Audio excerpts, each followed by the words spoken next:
find yourself getting passed by multiple cars, as I mentioned earlier on. So Nuhoff in a very precarious situation, but he often finds himself in these places. He doesn't qualify as well as he races. Up front, they are getting with Lee Aberdeen and Luca Varani not very far apart at all here. But I just want to see how Alistair Haig deals with Marcello Kessler coming around the old hairpin.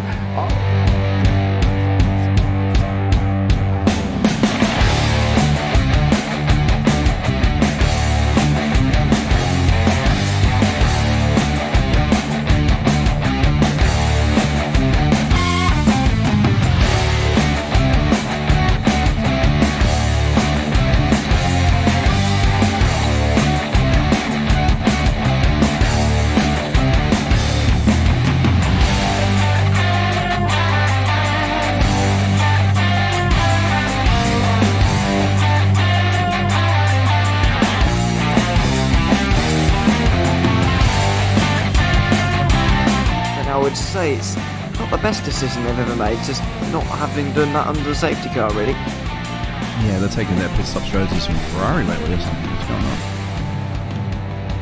on? In turn one, just too much gas on them, too much feet on the round pedal, and unfortunately he's dropped him all the way down the order. But Philip Hammer is out in front by an 8.91 seconds.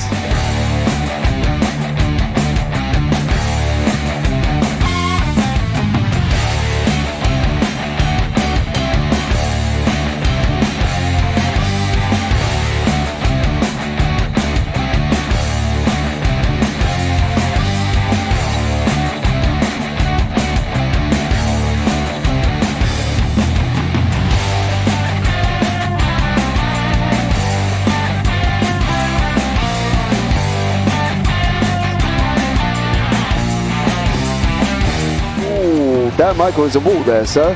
And it definitely doesn't want to be hitting that earlier on as well. Difficult, the understeer is in the dirty air through that final corner because it's such a long corner and you get dragged off into the grass very easily. He'll have the slipstream down it towards the chicane. Peterson was briefly alongside, but that slipstream has saved him and kept him in third. Yeah, Varani now lost a little bit of time to Aberdeen, about half a second. Peterson is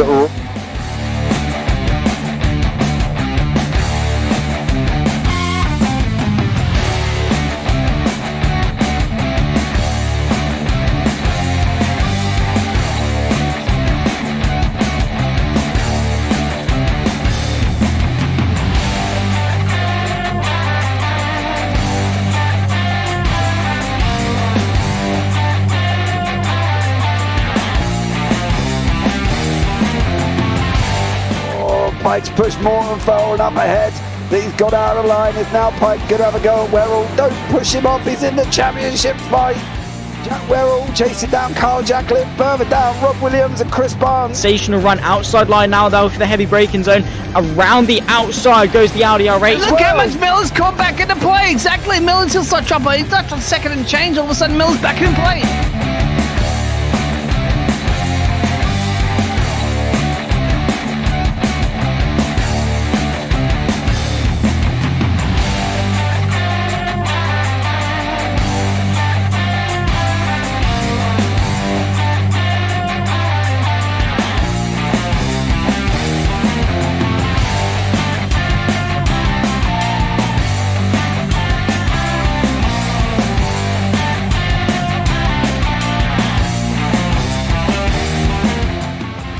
Moving on to the back end of Phil Jocelyn. So there's been a lot of movers and shakers in this first 2 laps here for race. Absolutely serious racing league. Everybody's a lot have fun. Yeah, It's all about the entertainment, so I hope everybody is enjoying themselves out there in the chat. We know that Ron is been enjoying himself watching. And the Burger King machine's off into the grass a little bit there as they're really bunching up now.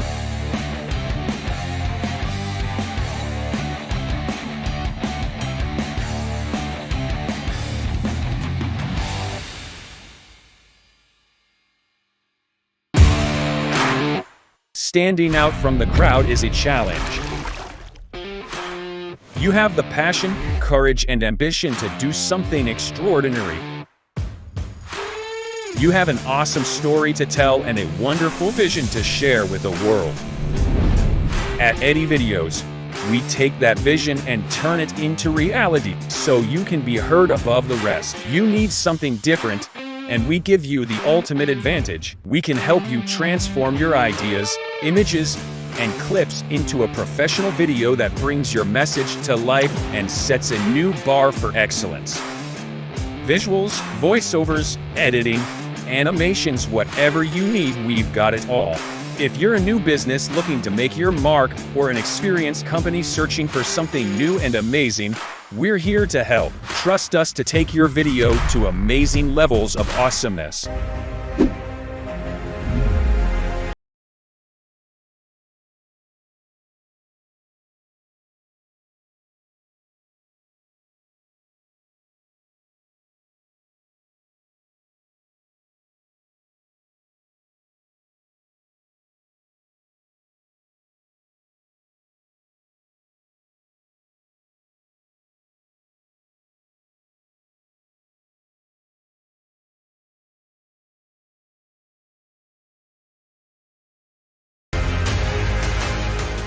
Does he have it? He's on the outside line though, going into the fastest corner on the circuit. Surely this can't work. Dominic Ligner has got a sensational run outside line now though for the heavy braking zone. Around the outside goes the Audi R8. Look how much Miller's caught back into play. Exactly. Miller's still such up. He's not on second and change. All of a sudden, Miller's back in play. Can Barry do it? Big Barry's going to do it. Big Barry!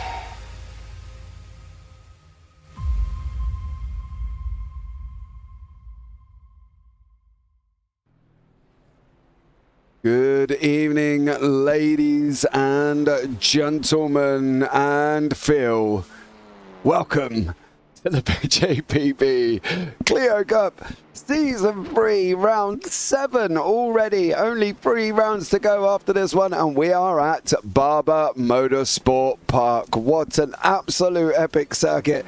2.33 kilometers in length. Normally it's got 16 turns on, but because we're at the short track today, there is 10 turns that these drivers are gonna have to master. We have got 21 Clios ready to race around here as well. I am James Parfitt. I'm going to be joined in the booth by the wonderful, the only, the one, well, you wouldn't want more than one, to be honest, Mr. Zach Sweeney. So we can welcome in Zach very, very shortly. But let's take a look at the standings as they are at the moment. In the AMS, it is David Ayres out in front with Paul Godden in second and Andy Littler in third. Then we've got Dan Lewis in fourth, Edward Parfitt fifth, Roger Morton sixth, Gary Wall seventh, Chris Dixon in eighth with Ollie Ricks ninth, Sir Alan Toon 10th, Jack Andrews 11th, Mick Barry 12th, and then Carter, Dale and Anthony at the bottom with no points. In the AM teams, it is JPB racing out in front on 444, closely followed by Work Guard by Result with some stickers, and Sire Spyro by Result in fourth place. In the pro standings, Pete Newman out in front on 282 with Adam Dalman on 264. John McCutcheon in third on 220. Carl Hardy in fourth. Carl Jacklett fifth. Brian Holmes sixth. Adam McNally seventh. Then we've got Lee Deemer eighth. Craig Jones ninth. Charles Kellerman 10th. Then we go down into 10 to 15. We've got Michael Seal, Deck Crowers, Stuart Gibbons, Mark Draper, Lee Bowden, Ches Rizzo, and Sam Smith at the bottom, who's not here at this season. Result X Pure Sims lead the pro teams of 495 with Fix Auto Aberdare in second and Result in third on 391 and 354 respectively. Safeguard by Result on 269, Next Gen Racing on 264, then when you got Fix Auto on 251. Results Clothing Red, Plain Designs and SRL below that as well. Welcome in, Mr. Sweeney. How are you, sir? I'm doing all right. Yeah, all one of me is doing pretty good this evening. Really looking forward once again to Mondays, as I say every week, because it's probably the only good thing about a Monday. You've had the weekend and you're excited, and then it's like, oh, I've got to get up for work, and then you go to work. I mean, you can't relate to this because you probably had a nice little lay-in this morning, but had to go to work, then come home, and then it's like, oh, sweet, Clio time. So yeah, looking forward to it. I've got my cup of tea, I've got the lovely company of everyone in YouTube chat, and I've got James next to me, which is all right, I guess. And now we've got 3 20-minute races to look forward to. So yeah, let's bring it on. Yeah, absolutely. Wow. Bill, thanks for that, James. No worries, mate. You know I love you. It's all good. You know what I mean? Welcome, Ria, here as well. So Ria's been joining me in the comms box for some commentary, and we've done a few bits of commentary together lately as well, and we've got some few more coming up, and really looking forward to that one. So Ria will be commentating for JPB. We do need to hook up Ria and have a chat as well on that one. But this season's been an interesting one, Zach. You know, round 7 drop weeks have been applied as well, so there's no further drop weeks to be added. Pete Newman out in front, 282 points, with Adam Dalmont on 264. They're probably the main protagonists, aren't they, for the title? John McCutchinson probably a little far back on 220. But in the pros, it's really between Pete Newman and Adam Dalmont. 100%. Again, as we say, sort of essentially week in, week out, they are the two that are first and second. On pure pace, they will be at the top, right? Over the course of the season so far, they've been the ones that have consistently been inside the top 5. Even if they haven't, it's usually due to something that's outside of their control or drastic circumstances that are at play. It's never because they're off the pace. Right now, in practice, of course, we have got a couple minutes left of it, but it's Dalmont and Newman, surprise, surprise, that are 1 and 2, right? It is astonishing how consistent those two are at the top. Again, they've just been trading places, and I have to say I'm really impressed with Adam Dalmont, because when we were at Oulton Park all the way back a few weeks ago, and it was almost a case of, is anyone going to be able to consistently challenge Pete Newman over the course of this season? Is it just going to be people swapping and having their own separate turns? But no, Adam Dalmont, since then, he's pulled something out of the bag. He's found something extra. And while I do believe Pete Newman has had that slight consistent edge, on raw pace, I'd say they're fairly neck and neck. So it's been amazing to see. Obviously, we are now towards the business end of the championship. We've got round 7, 8, 9, and 10. So really not long left to go at all. So yeah, bring it on. Let's see who's going to come out on top in the championship. Because again, with how close they've been, they really cannot afford a bad round. Yeah, absolutely. And in the AM standards, we've got David Ayres out in front by literally just under 40 points. 35 points he is out in front of Paul Godden, Andy Littler, Dan Lewis, and Edward, of course, on 219. All the main protagonists are here. Dan's setting the pace at the moment with David Ayres there. David's had a very good season, isn't he?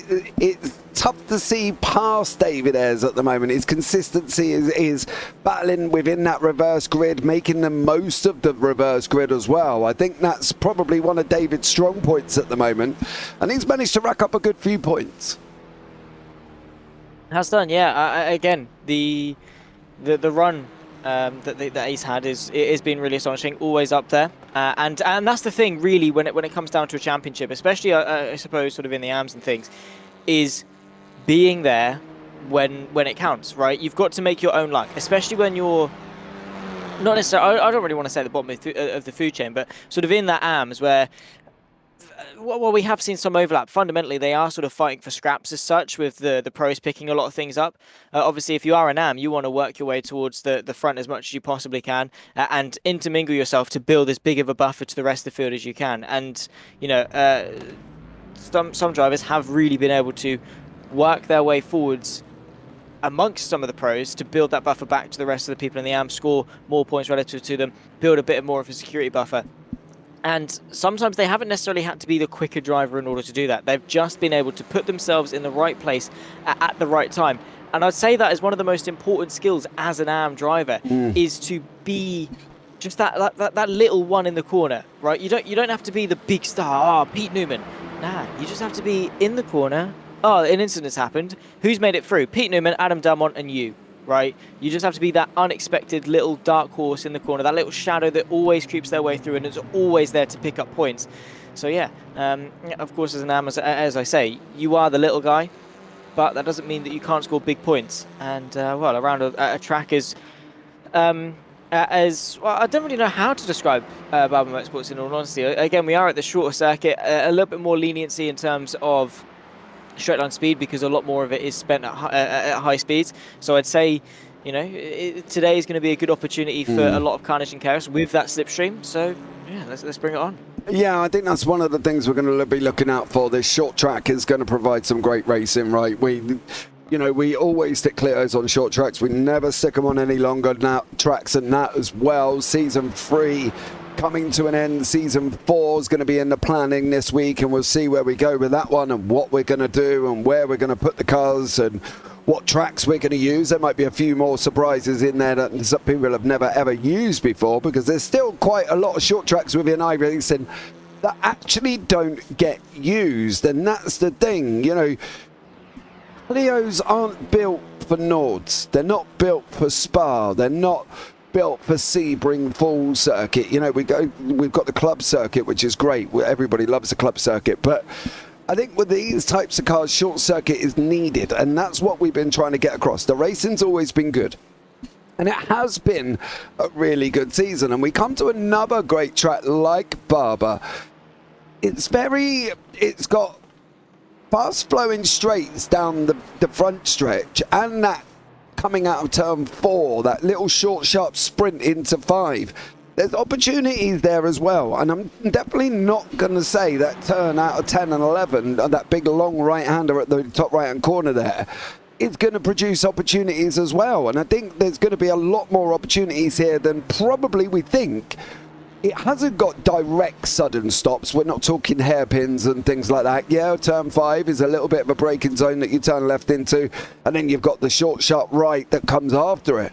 But there's not a hairpin here, Zach, but I don't know if that's really going to affect the racing. I think these guys put on a show every single week, and I don't think not having a track with a short, sharp, sudden hairpin at the end is going to make much difference. Is Newman and Delmont going to be quick? Absolutely. Draper did a great job as well when he come in at Sonoma. He took the win with McCutchinson and Delmont. That was your 1-2-3 in the final race of the season, or the final race of the evening. So there's been a lot more up front runners. I think this is the first time, for as long as I can remember, actually the first time since ever, we had 6 different winners in 3 races across both classes. Newman Lewis for the AMs and the Pros in race 1. Delmont Ayres, Pro and AMs in race 2. Draper and Godden, Pro and AMs in race 3. And that just clearly shows how competitive I think the racing and the classes are. Oh, that obviously goes without saying.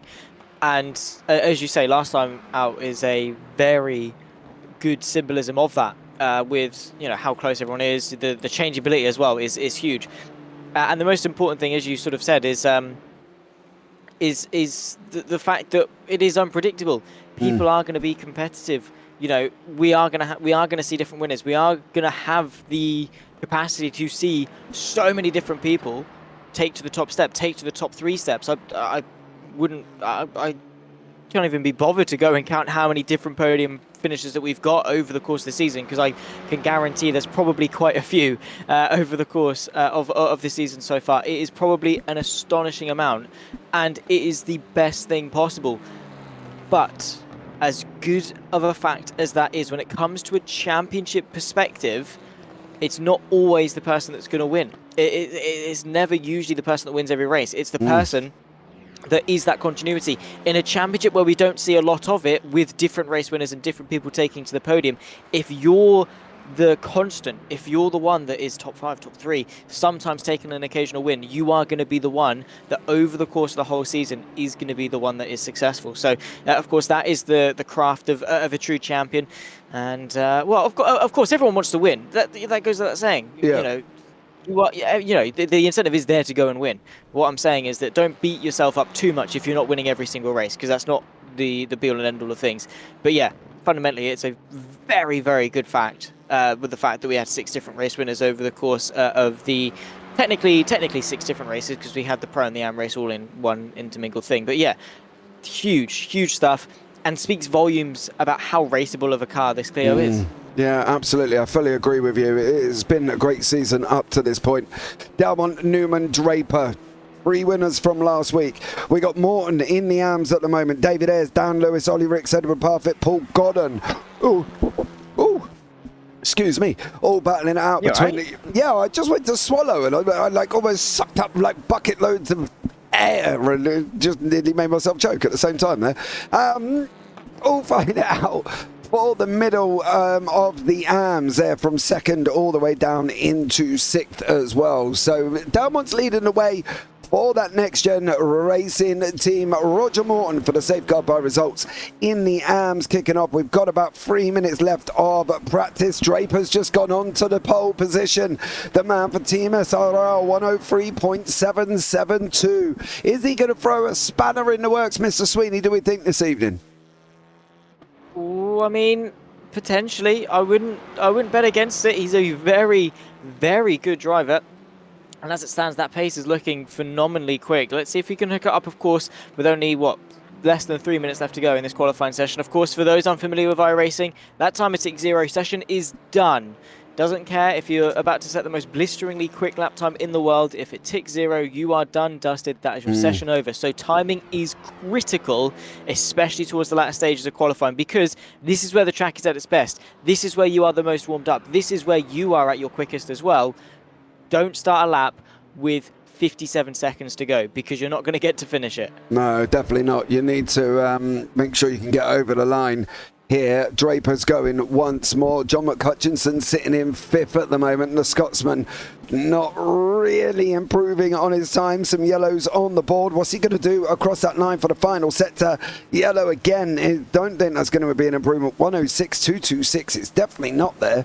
Craig Jones down in 20th is improving a little bit and puts himself up into 13th. Gary Walsh is another man sitting in 18th at the moment. We're going on a green, a yellow, and what we're going to get over that final sector as he comes down to the line now. Is he going to? No improvement. Slower there as well. But Andy Littler has got greens on the board. So has Pete Newman. We'll follow Littler over the line for that work guard by result team. And what has he done? We wait patiently. 106.732 for Andy Littler. What about Pete Newman? What are you going to do on that run down to the line here? 1 minute 15 left on the clock. They will get one more if they're crossing over the line very, very shortly. Other than that, it's not going to happen for them. And people have got to start getting over the line here as well. 5th, 10th, 16th. 11th, all got to get over the line with McCutchinson as well. Minute to go, Mr. Sweeney. 3 20-minute races, top 10, top 15 reverse. Well, that's going to be exciting. Yeah, it will. Absolutely. I don't have any doubt about it. Again, as I say, every single week, because we can't go wrong, right? We've got the same recipe week in, week out. And we started the season off really, really well at Oulton Park. So, in theory, that same recipe has been able to carry forward throughout the rest of the season so far. It has done. We've had amazing racing, and we will have going forward as well. The format, the reverse grids, the drivers as well, all lend itself to just an amazing championship. And that is why we've got such good attendance, such good consistent attendance, and just so many people in the YouTube chat absolutely loving this at home. And I'm sure plenty of people on this grid have, obviously, they've known JPB for a while, but you know, some of them are people that have been watching on at home and have gotten involved because they've looked at that and thought, I want to get involved in that. I like the look of that.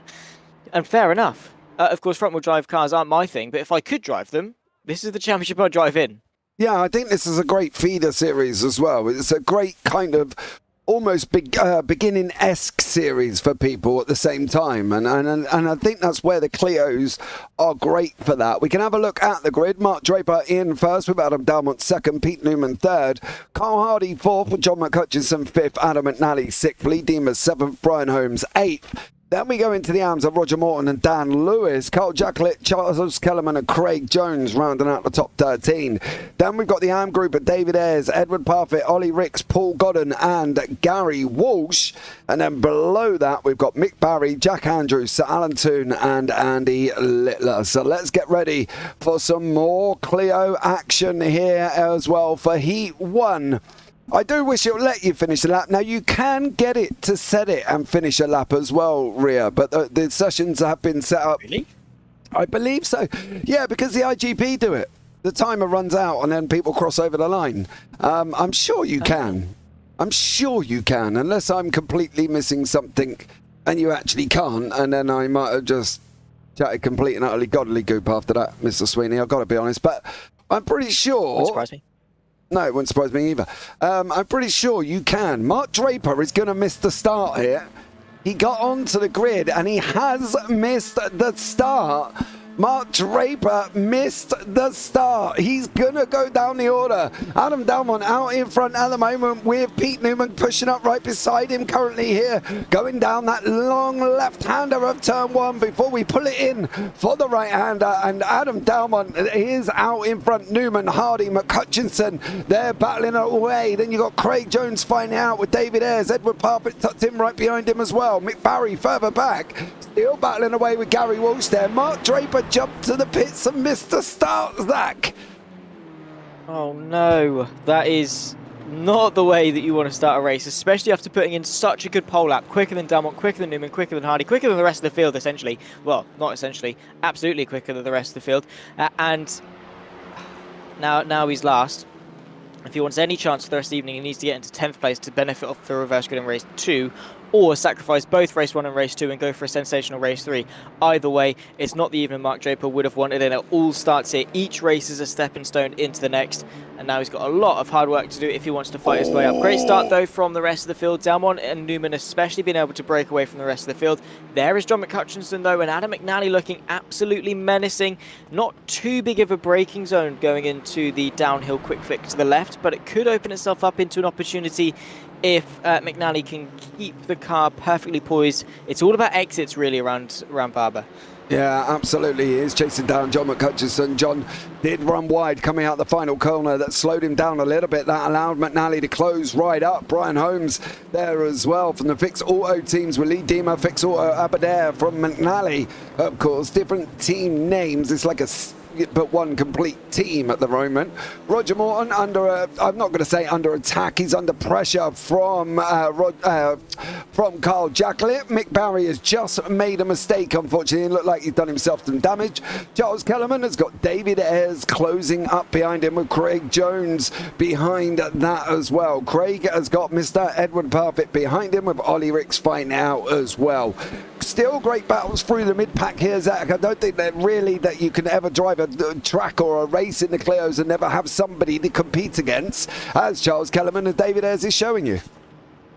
Yeah, indeed, of course. As we say, with the level of competition that we've got in the Clios, everyone is super close. Everyone is so closely matched. And even if you're not a front runner, there is someone that is within a tenth or two of your pace. There is someone to push yourself to. There is someone to aspire to get to, essentially.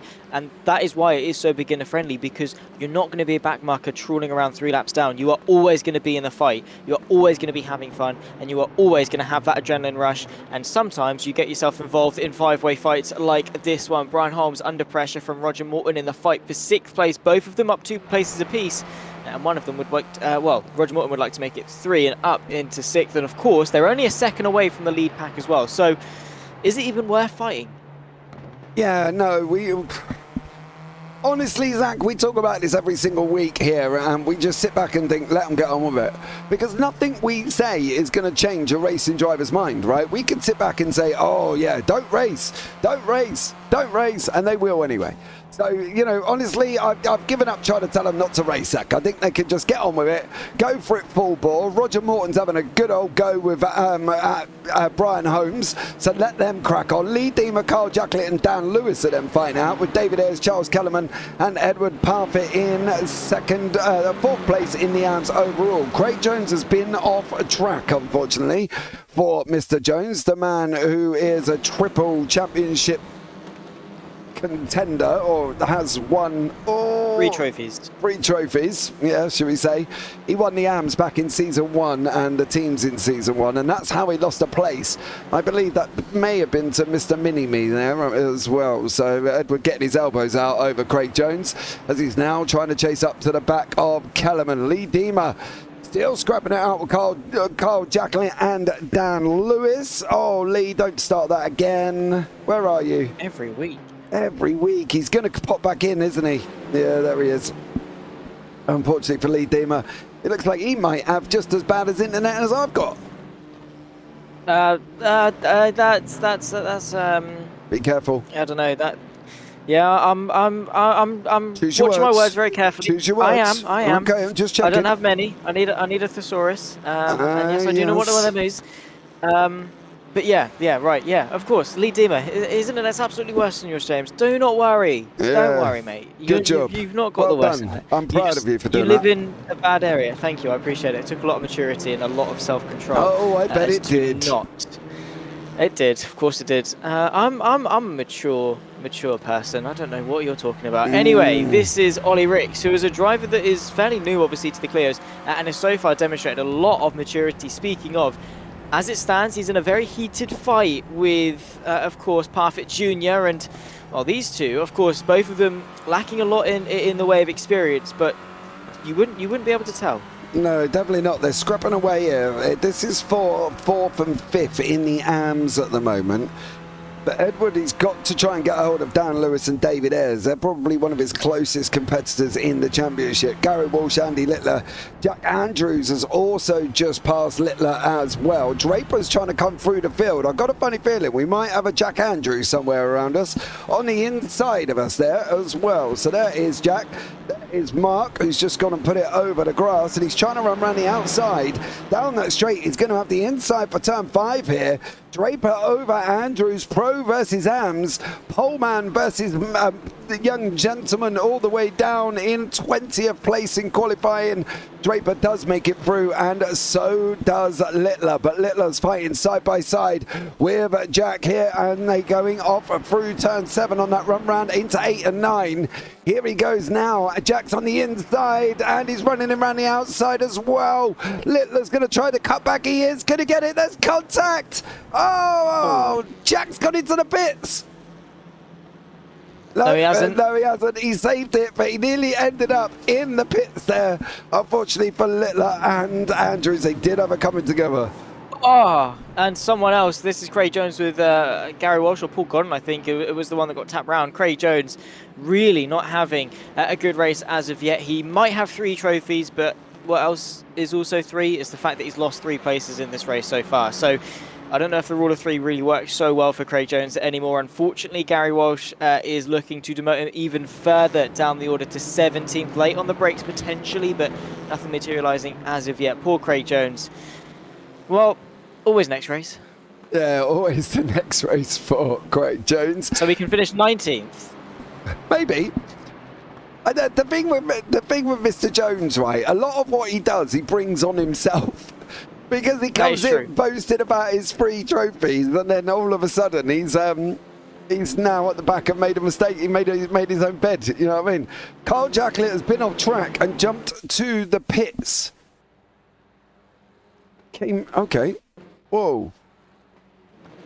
Okay, that's not an ideal scenario. Not entirely sure what happened to Mr. Jacklett on that one. Dan Lewis and David Ayres battling it out for the lead, for 2nd place, I should say, in the AMS, which is currently taken by Morton, with Delmont in the pros, half a second up the road. This is the closest battle on track at the moment. These guys go round turn 5, then they've got the right-hander of 6 here, uphill off Camber corner, there they go, through they go.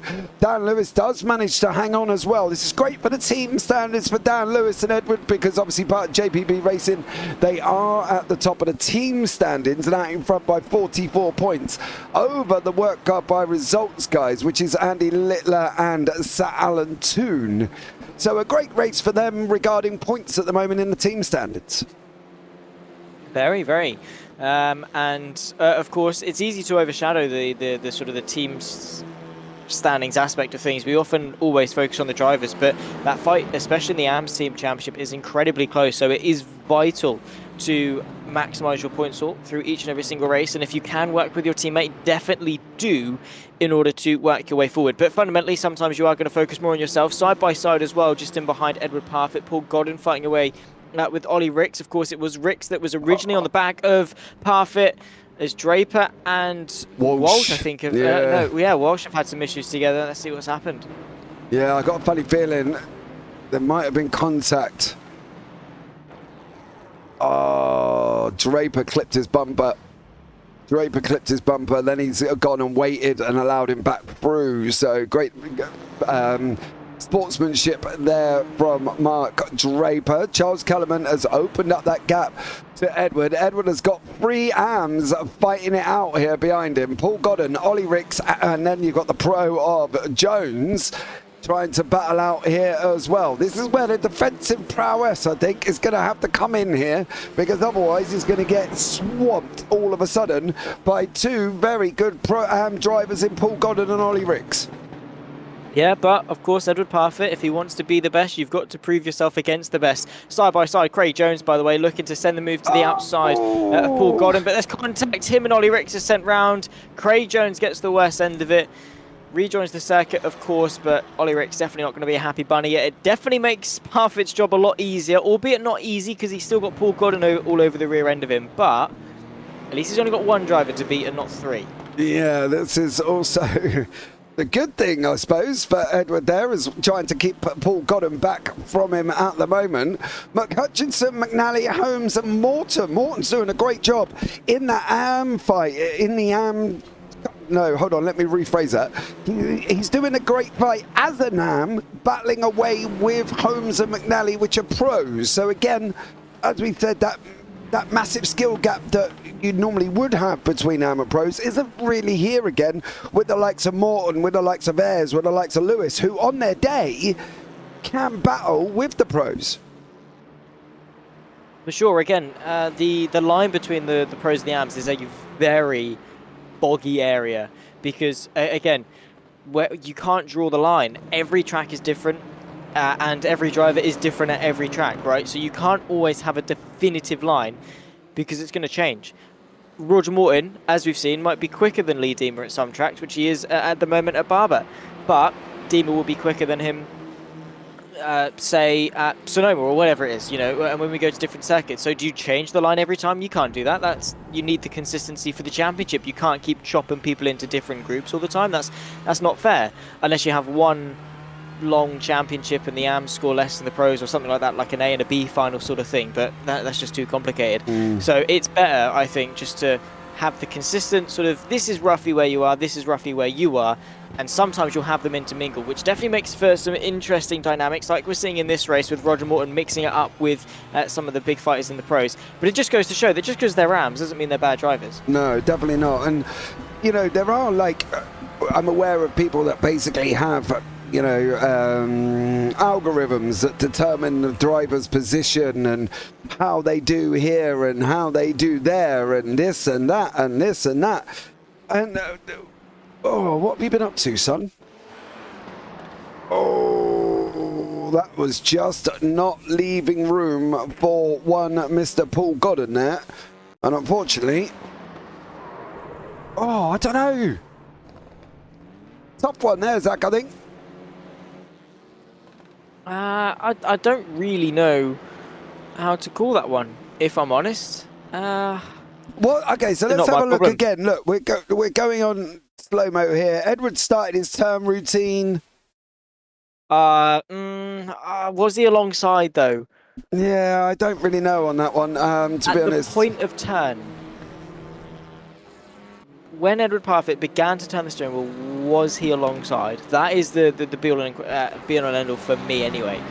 Because these Clios, they're not Formula 1 cars. They can't turn into a corner and straight away turn back out. Roger Morton, by the way, is impressing us even more in the commentary booth, because he's up the inside of Brian Holmes, fighting away for 6th place overall. Of course, Brian Holmes has got enough in order to keep him at bay for now, but the up and under potentially from Roger Morton sees him alongside, but there's just too many right and lefts. There's not enough double corners of the same direction to allow sort of one of the two to keep the advantage, so it always swings one way or the other.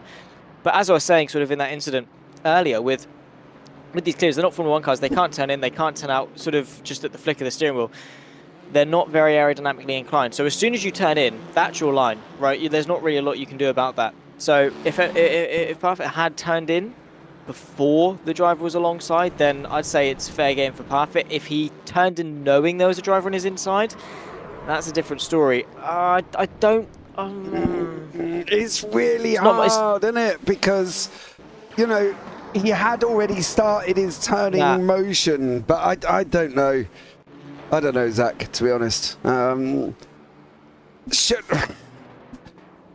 Me, probably. A lesson learned. Yeah, lesson learned. But me personally, I probably would have left the gap because I knew he was probably going to be coming.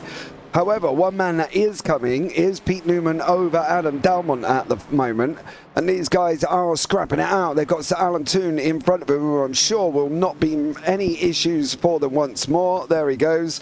And he probably could have got round the last corner there, Mr. Tooney. But Tooney does like to jump out of the way when needed. But Pete Newman battling away with Adam Dalmont. Main championship protagonists here as well. They're going into turn one. They're not very far apart.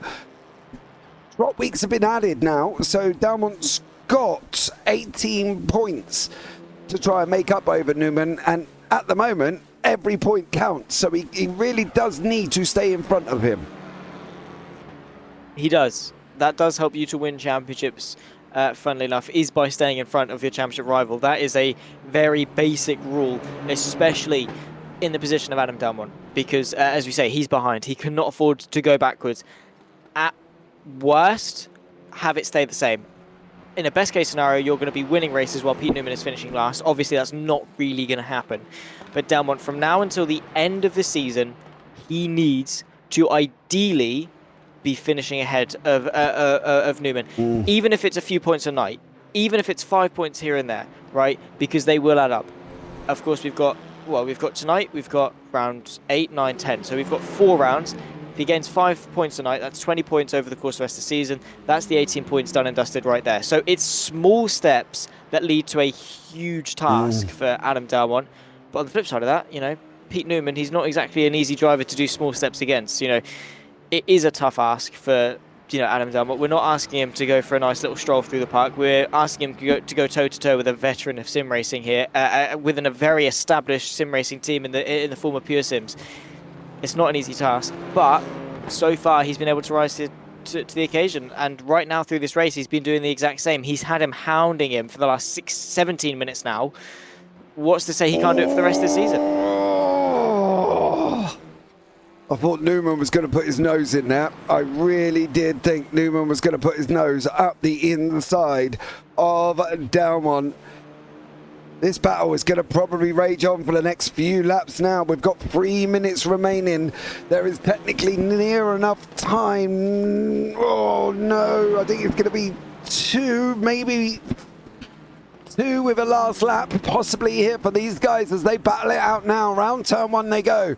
Down through turn, up through turn 2. Sorry, I shouldn't. Then drop off down the other side as well. Undulation drops it straight off there. You do feel like you're plummeting down a hill. Up we go again here at Barber for that short run. Up into turn 5. The left-hander once more. That undulation here, Zach. There's so much of it in Barber. There's up, downs, up, downs, up, downs. There's loads for these guys to contend with. Yeah, I love Barber, and I love tracks that undulate as well. I was commentating a race at the Saxon Ring yesterday, and it was astonishing how much undulation there was. And it really does add to a track, right? Not only from an aesthetic point of view, a track that, you know, twists and flows with the landscape looks a lot prettier than just a flat, plain track. But also sort of with how it affects your driving. If you're going downhill, you have to brake earlier. If you're going uphill, you can brake later because you're going with gravity. So if there's an opportunity to go for a move, go for the one that's uphill because you can brake later into the corner. And obviously with how it affects the weight shift and things, I always think back to Paddock Hill Bend at Brands Hatch. Going in because you're downhill, you've not got a lot of grip, but as soon as you hit that trough, right when you bite before you head up towards Druids, that's then when you get a lot of grip back. So undulation really affects the balance of the car. Also sort of visibility, where you take your lines, going back to Brands Hatch again, when you go through Dingledale, that blind uphill right-hander, you know, again, you don't really know where you're aiming the car, but you still have to take that and commit to it. Same here at Barber with a lot of corners. You go into a corner not knowing if there's a car parked on the other side of it, but you have to take that chance. You have to drive as quick as you can, and you have to be sending the car in as much as you can as well. Pete Newman is all over the rear end of Adam Dalmont. And we talk about visibility. He's not seeing a lot, but there could be the mistake. Yeah, Dalmont made that mistake as well. They're going to run side by side.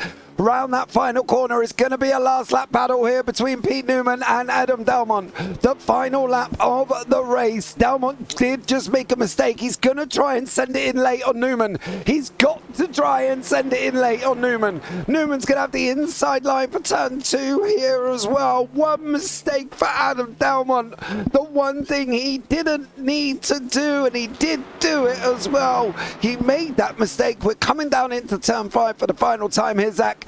Bad mistake for Adam Dalmont. Yeah, it could be costly. He has led every single lap, but the most important one is this one. This is the only one that matters, and Pete Newman, when it counted, found the gap, found the space, and, well, now he's only got 0.4 of a lap left to hang on to it. Adam Dalmont, he is going to be gutted. He's going to be fuming, and he has to find a way to get that move done. Yeah, I'm not sure he's going to do it. I can't see anywhere where he's going to do it. He's got to hope Newman does what he does. It's going to be a run down into the line now as well, but I think Newman's going to wrap this one up. Over the line they're going to go. It is going to be Pete Newman. Newman is going to take it here as well. He comes over the line. He does win the opening round. McHutchinson, I think, is going to hang on just from Brian Holmes and Roger Morton here.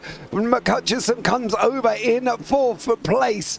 Ollie Ricks battling away with Paul Godden. Morton took the AM victory here as well. So a great job there from Roger Morton with Ollie Ricks, Dan Lewis, David Ayres here, and then you've got Paul Godden and Ollie Ricks and Edward Parfitt a little bit further back at the moment, and I believe that's another off track for him, unfortunately, in 14th place. So he goes over the line in 14th. Craig Jones there behind him. Mick Barry with Gary Walsh battling it out as well. Barry's got a little bit of a run down into the line.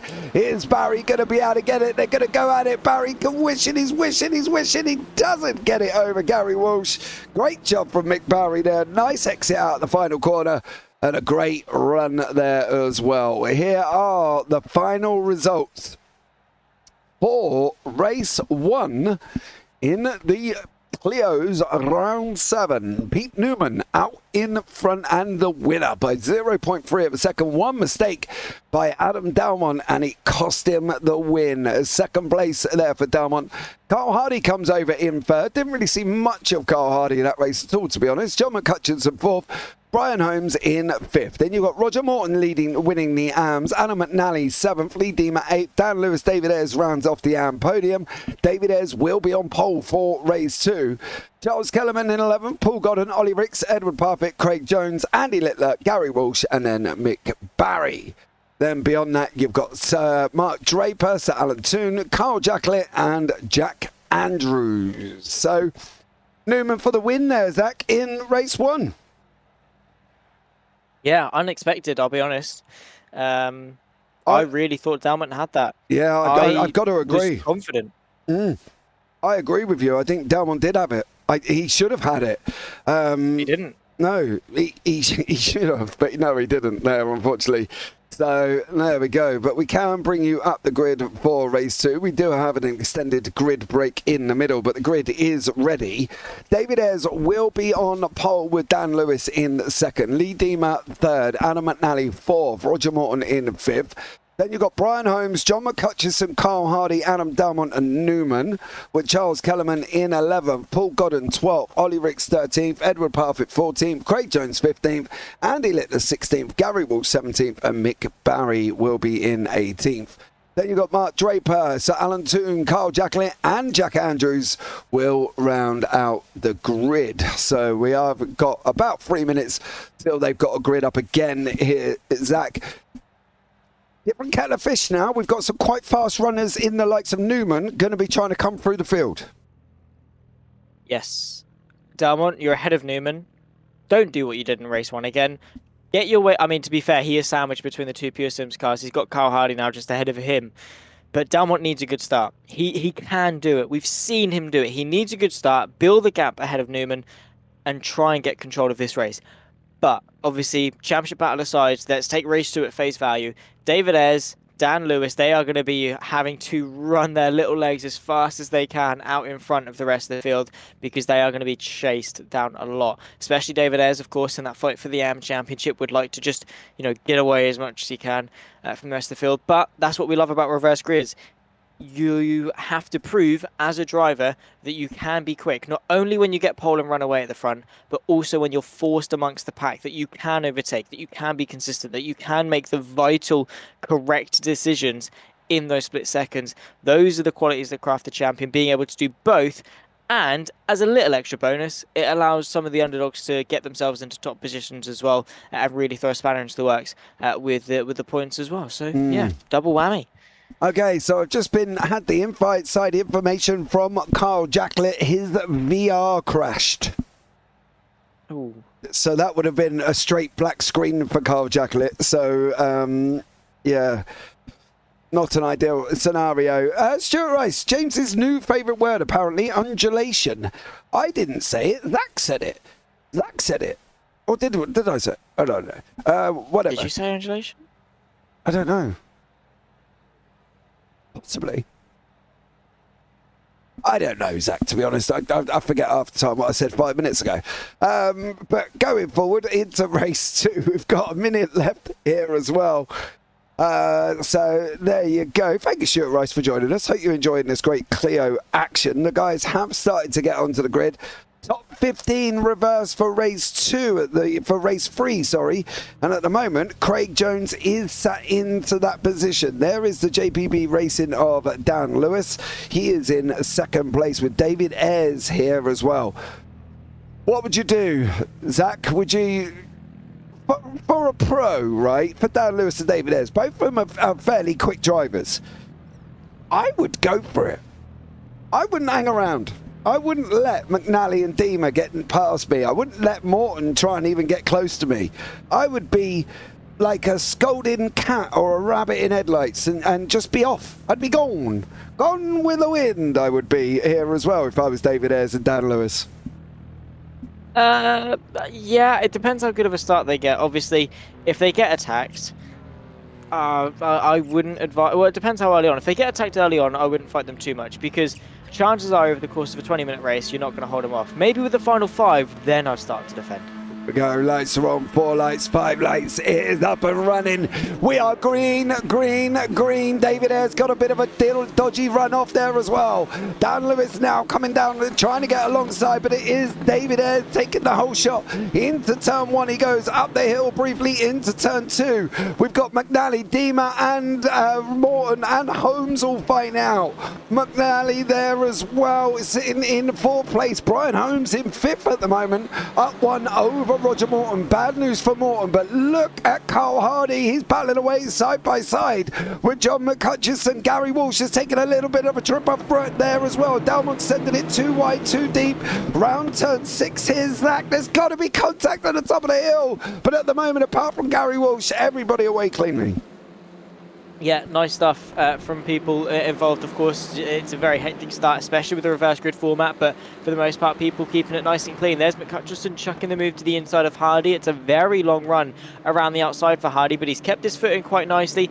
Of course, it once again tightens itself up to a complete 180, but he gives himself the inside for the next left-hander and allows Pete Newman to get himself involved as well. It allows the championship leader to be alongside. It's a drag race towards the inside of turn number 1. Beautifully done if Pete Newman can work this one to the inside of McCutcheon, but beautiful agility from the Scotsman.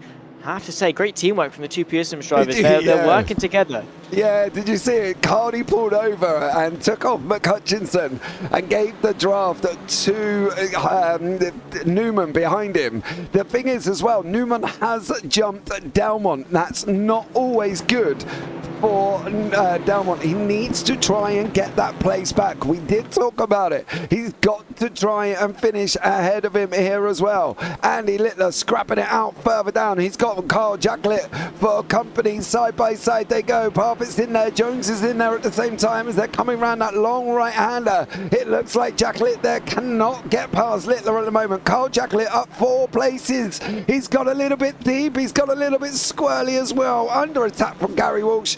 Didn't quite make it through this time, but Adam McNally trying to fight away from Lee Dima. That's allowing David Ayres and Dan Lewis to break free. Yeah, it has done. They've really been able to build a little bit of a buffer relative to those behind him, especially if this continues. McNally, Dima side by side with a very long right-hander here at what is essentially, turn 2 and turn 3. They run their way up over the crest, and it's McNally that leads this train. But bit by bit, the top two pulling away. How long will that last, though, is a different question. You've then got Roger Morton, Brian Holmes, and Cole Hardy all into the mix. You can see the white, black, and blue of the Pure Sims machine. Hardy finds his way past Mr. Holmes and up into 6th place. Beautifully done. Cole Hardy, don't overlook him. I'm not at the moment. One thing I am overlooking is the fact that Newman has cleared up McHutchinson, and now Dalmont's got to get past the very tricky Scotsman here as well. Ollie Ricks behind that, fighting out with Paul Godden. Then you've got Mark Draper fighting out with Jack Andrews. This battle at the moment here is from 5th all the way down. Well, could be technically all the way down to 19th here, because that's probably where the chain ends. As you can see, all of these Clios rushing down. David Ayres at the moment, the overall leader. Let that settle in, the fact that David Ayres is winning the AM Championship, and at the moment he's overall leading this race with the JPB Racing of Dan Lewis behind him. Alan McNally and Dima and Morton and Hardy, Holmes and Newman and McHutchinson all still fighting out, which is giving these AM guys a good old break at the moment, because trust me, I bet their hearts are pumping. I can imagine. Yeah, they are going through the roof. The adrenaline absolutely spiking, especially when you've been given an opportunity like this. You know, you're up high, you get a nosebleed being this high up the order, and especially when the racing is this intense. There's a small mistake there from David Ayres, but didn't rat too much, because it allowed him to bite back for the next bit of the apex. So he was in fact actually not too bad, only lost maybe half a tenth or a tenth at most. Of course, every little helps, especially when your name is Daniel Lewis and you want to get yourself into contention for the lead, especially when you've got McNally chasing after you, because you want as much of a buffer between you and the rest of the pack as you can get. And for Lewis at the moment, he's vulnerable. If he can get Ayres, he's vulnerable, but slightly less so. At least he's then got a little bit of a barrier to utilize and to help him breathe, even if it's for a lap. Yeah, absolutely. Welcome in Katie there as well. Good evening. How's Mini Parf doing? Mini Parf is in 15th, down 1 at the moment, chasing down with Craig Jones. He is in pole position for the race 3, so for him, he's got to stay in and around that area. But David Ayres still managing to hang on to the lead. Dan Lewis still almost providing wing coverage here. You can see the gap on the left-hand side, 6.6 seconds down to 15th. That's not a lot in conjunction. When you think about the size of the field, that's 15 cars all within 6 seconds of each other. And that is literally incredible, considering we've got Newman, Holmes, Hardy, Delmont, McHutchinson, all within touching distance of each other here as well. Now they've managed to force Holmes into a mistake. Oh, Holmes come back on track. That stumped John McHutchinson. Dalmont's going to get through on the rundown out of turn 2. Up into 3 they go on that back straight now as well. Great job for that rundown into 5. One mistake from Brian Holmes put him all the way down into 8th. That just goes to show how close we are currently on track with everyone. Yeah, nothing separating these guys whatsoever. McHutchinson and Dalmont running side by side as well. That's the fight for 9th place overall. Have to say, Dalmont not really making the progress you'd expect him to. Pete Newman fighting away with Carl Hardy. That is, of course, the fight between the two Pure Sims teammates off the road, though, potentially, I think. That was Carl Hardy having a bit of a dip into the grass, unless it wasn't. No, Dima. Yeah, Dima there took a little bit of a wide run there, unfortunately. He kept his foot in, mind you, and did a great job holding it. He's still in front of Newman. Newman has jumped Hardy. He's jumped Dalmont. He's jumped McHutchinson. Hardy's gone back, because now Dalmont's on the attack over Brian Holmes at the moment. It's all a little bit tight into turn 2. These guys, 2, 4, 6, 7 cars fighting out, and they all got a little bit rubby there into turn 2, Zach. It did, but thankfully no harm, no foul between these guys. They're all keeping it nice and clean, side by side as well, or at least the drag race. Carl Hardy, Lee Dima battling towards the inside of this left-right chicane of sorts. You rise your way up over the crest. And no changes between Hardy and Dima, of course, 8th and 9th, respectively, between the two of them. Riding on board with Brian Holmes, though, in his pursuit for a podium, a top 5, a win, a little bit wide. That's going to disrupt his run going into this very long penultimate corner. And a mistake through there because it goes on forever, this long right-hander. If you're wide in a pack like this, expect to lose places. Yeah, he definitely did. He went down the order. He lost a place to Adam Dalmont. So Dalmont's now fighting it out in front. He's getting on to the back of Newman. Newman's held up by Morton. We got David Ayres in the AMs, McNally in the pros. There's contact between Morton and Newman. Contact between Morton and Newman. That sends Morton down 3 places. He's now further back from Dan Lewis in the AM Championship fight. Ooh, could that be deemed as a little bit of a...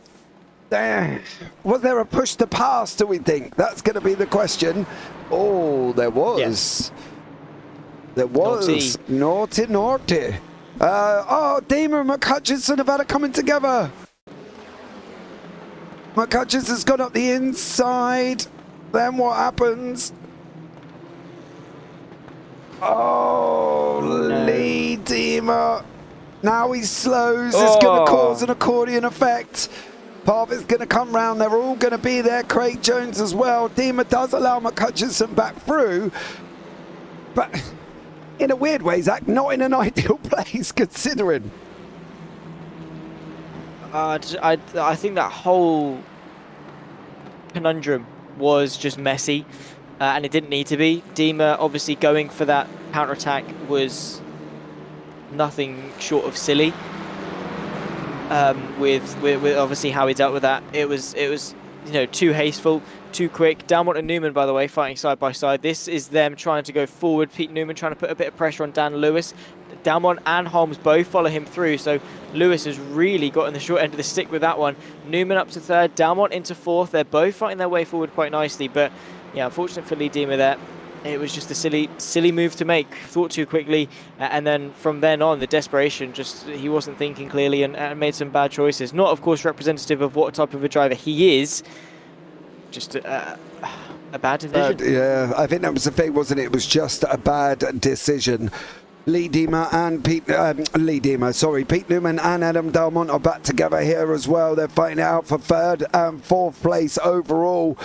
That's McNally in the pro lead in front of him here. He did not want to see the sights of Pete Newman there, Zach. I can guarantee that for Adam McNally, he has now just stepped into his worst racing nightmare he can ever imagine, with the championship contenders looming on him here as well. Is he going to fight Newman into turn 5? He's going to try and run him around the outside. Oh, Newman's going squarely.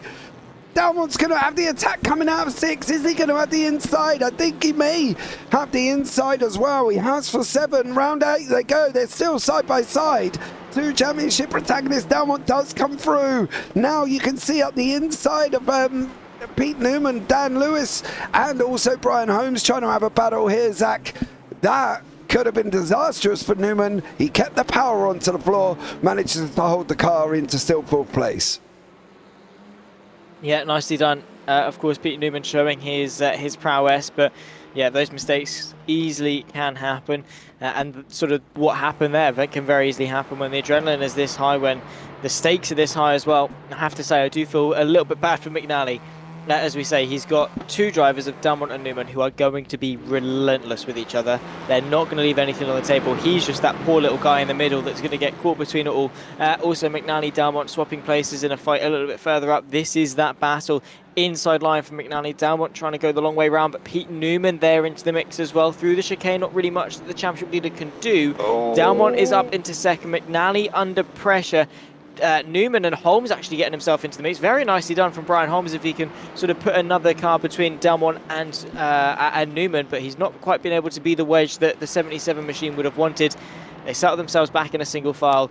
What a race this is. Yeah, we've got Dalmont, we've got Newman, we've got McNally, we've got Holmes, we've got Lewis, all mixing it up and there as well. Hardy's trying to get onto the back of them once more. Then we've got Morton fighting it out. We've got the recovering John McHutchison, Ollie Ricks. We're side by side with Newman and McNally at the moment. McNally's going to try to cut back coming out of turn 1. Holmes is going to be looking up the inside here as well. There's a slight push onto the back end of Newman as they come round turn 2, turn 3, onto 4 they go. The right-hander, quick flick right-hander, but here comes Dan Lewis in that green JPB machine as well. He's trying to have a piece of Adam McNally. McNally looks like, oh, he does manage to hold it on, but Dan Lewis putting up a good fight as well. Newman now free to try and tackle up with Adam Dalmont. Newman's got to try and get away from Holmes at the moment, and we've got everyone down here from 2nd to 8th fighting out with David Ayres 2 seconds out in front, and he's got to hang on for another nearly 7 minutes. Yeah, thankfully we are well into the second half of this race, so only essentially what they basically call it, probably 6 laps at the line I reckon he'll get if he's lucky. Maybe he will get 7 laps. I don't know. We'll see. It's going to be close. 2 seconds. That's a nice.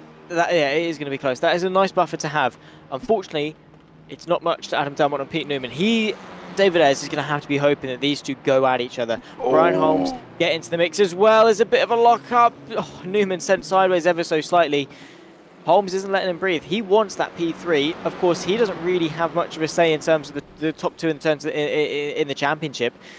He just wants a podium place in this race. Of course, this means a lot more to Newman that he stays in front. So Holmes obviously has a lot less to lose, so he can send it. Newman has to have an air of caution, but also try and get after Dalmont, who himself has bridged that gap to Ayres to under a second. Yeah, as David Ayres now's got 6 minutes to hang on here. We got Charles Kellerman, Craig Jones, Mark Draper, Paul Godden, Andy Littler, all fighting it out further down there as well. There was Parfitt involved in that one, but I'm not entirely sure where he ended up going. But wherever he ended up going, he didn't. He just runs wide, loses a place, gets it all a little bit wrong there as well. Oh, that happened. Okay. Between Andy Littler and Edward Parfitt there as well. And it looks like Charles Kellerman. God, they're still going, these two. Charles Kellerman's just had a moment as well. He's now dropped into the clutches of this battle with Littler and Parfitt. Parfitt has just gone and absolutely sent it on Andy Littler there, round into turn 1. A little bit aggressive, but he sent it from a long way there, he did. Yeah, respect. Just got to be brave on the brakes, and yeah, just got to go for it. Again, it's one of those moves that are a little bit sketchy. Fair enough, but as long as you're confident, then anything is possible. Mark Draper, of course, on the back of Andy Littler, but it's one of those things where you just have to trust yourself. Had he gone into that and went for it and thought, oh no, I'm not going to make it, there'd have been contact. There'd have been both in the wall. But he went into that and said, I can do that. Yeah, no sweat. It's just a move. I'm going to send it. When you tell yourself you're going to succeed, chances are you have a big boost in terms of your actual success rate, because the moment you tell yourself you're going to lose, you are going to lose, because you've got no faith in yourself. The moment you doubt yourself, the moment you allow that doubt to affect your driving, to make you make mistakes, you back out. When you half-heartedly go for something and you go for it, then you back out, that's when contact happens. When you just say, nah, I'm going for it, I'm just going to chuck it down the inside, I'm just going to chuck it around the outside, whatever you decide to do, that's then when you take control, you have confidence, and you get stuff done. That's why you see champions, they don't hesitate. They go with their gut, they go with the first instinct that pops in their mind, and they commit to it because they trust themselves. They know the years of experience they've got underneath them can back them up. And even when you've got a learning and developing driver, that is a huge skill for them to learn. A little bit of a mistake there from David Ayres, who has lost the lead to Adam Dalmont in the last couple of moments. Pete Newman is now the one hammering him on for pressure. If Dalmont finishes first and Newman stays third, that is so far a net gain for Dalmont this round, which is good despite the fact he bottled race 1. If Newman gets ahead of David Ayres, it's a net 0 between the two of them. So I'd say that if Dalmont wins this race, he's done the bare minimum. All right, please direct all complaints to one Mr. Zach Sweeney. I'm not wrong though. Yeah, he but bottled race 1. Yeah, he did. Well, he didn't. He made a mistake. Does not bottling Exactly, it. he bottled it. And also, I'd like to point out the separate scoring system between the Pro and Ams, Mr. Sweeney. It isn't going to matter if Newman finishes ahead of David Ayres. They are going to still get the same points from race 1. True, of course. Yes, so they're going to be roles reversed, aren't they? So it doesn't really matter. Brian Holmes, anyway. Yeah, he needs Brian Holmes to get hold of Pete Newman. Kyle Hardy, Alan McNally running side by side around that long final corner here as they come down through turn 10, that right-hander. Then they're going to go into turn 11. There's Dan Lewis, there's Roger Morton. That is the battle for second in the AMS at the moment. Dan Lewis, can he hang on from the man with the purple wheels here as well? What's Lewis going to be able to do? Is he going to be able to hold on to that inside line? It will give it, or the outside of turn 1, sorry. Will give him the inside for 2. He's not. Oh, wow. Wow, there's the Pure Sims off. It's Hardy. Oh. Oh, Hardy. He caught the curb, didn't he? Just before all of that action, and he caught the curb there. Morton, Lewis. Oh no. Oh no. That was messy. That doesn't look like he had that on his own then. No. Did he get? He did. Oh wow. McCutcheon. That was yeah, it was. Yeah. Oh.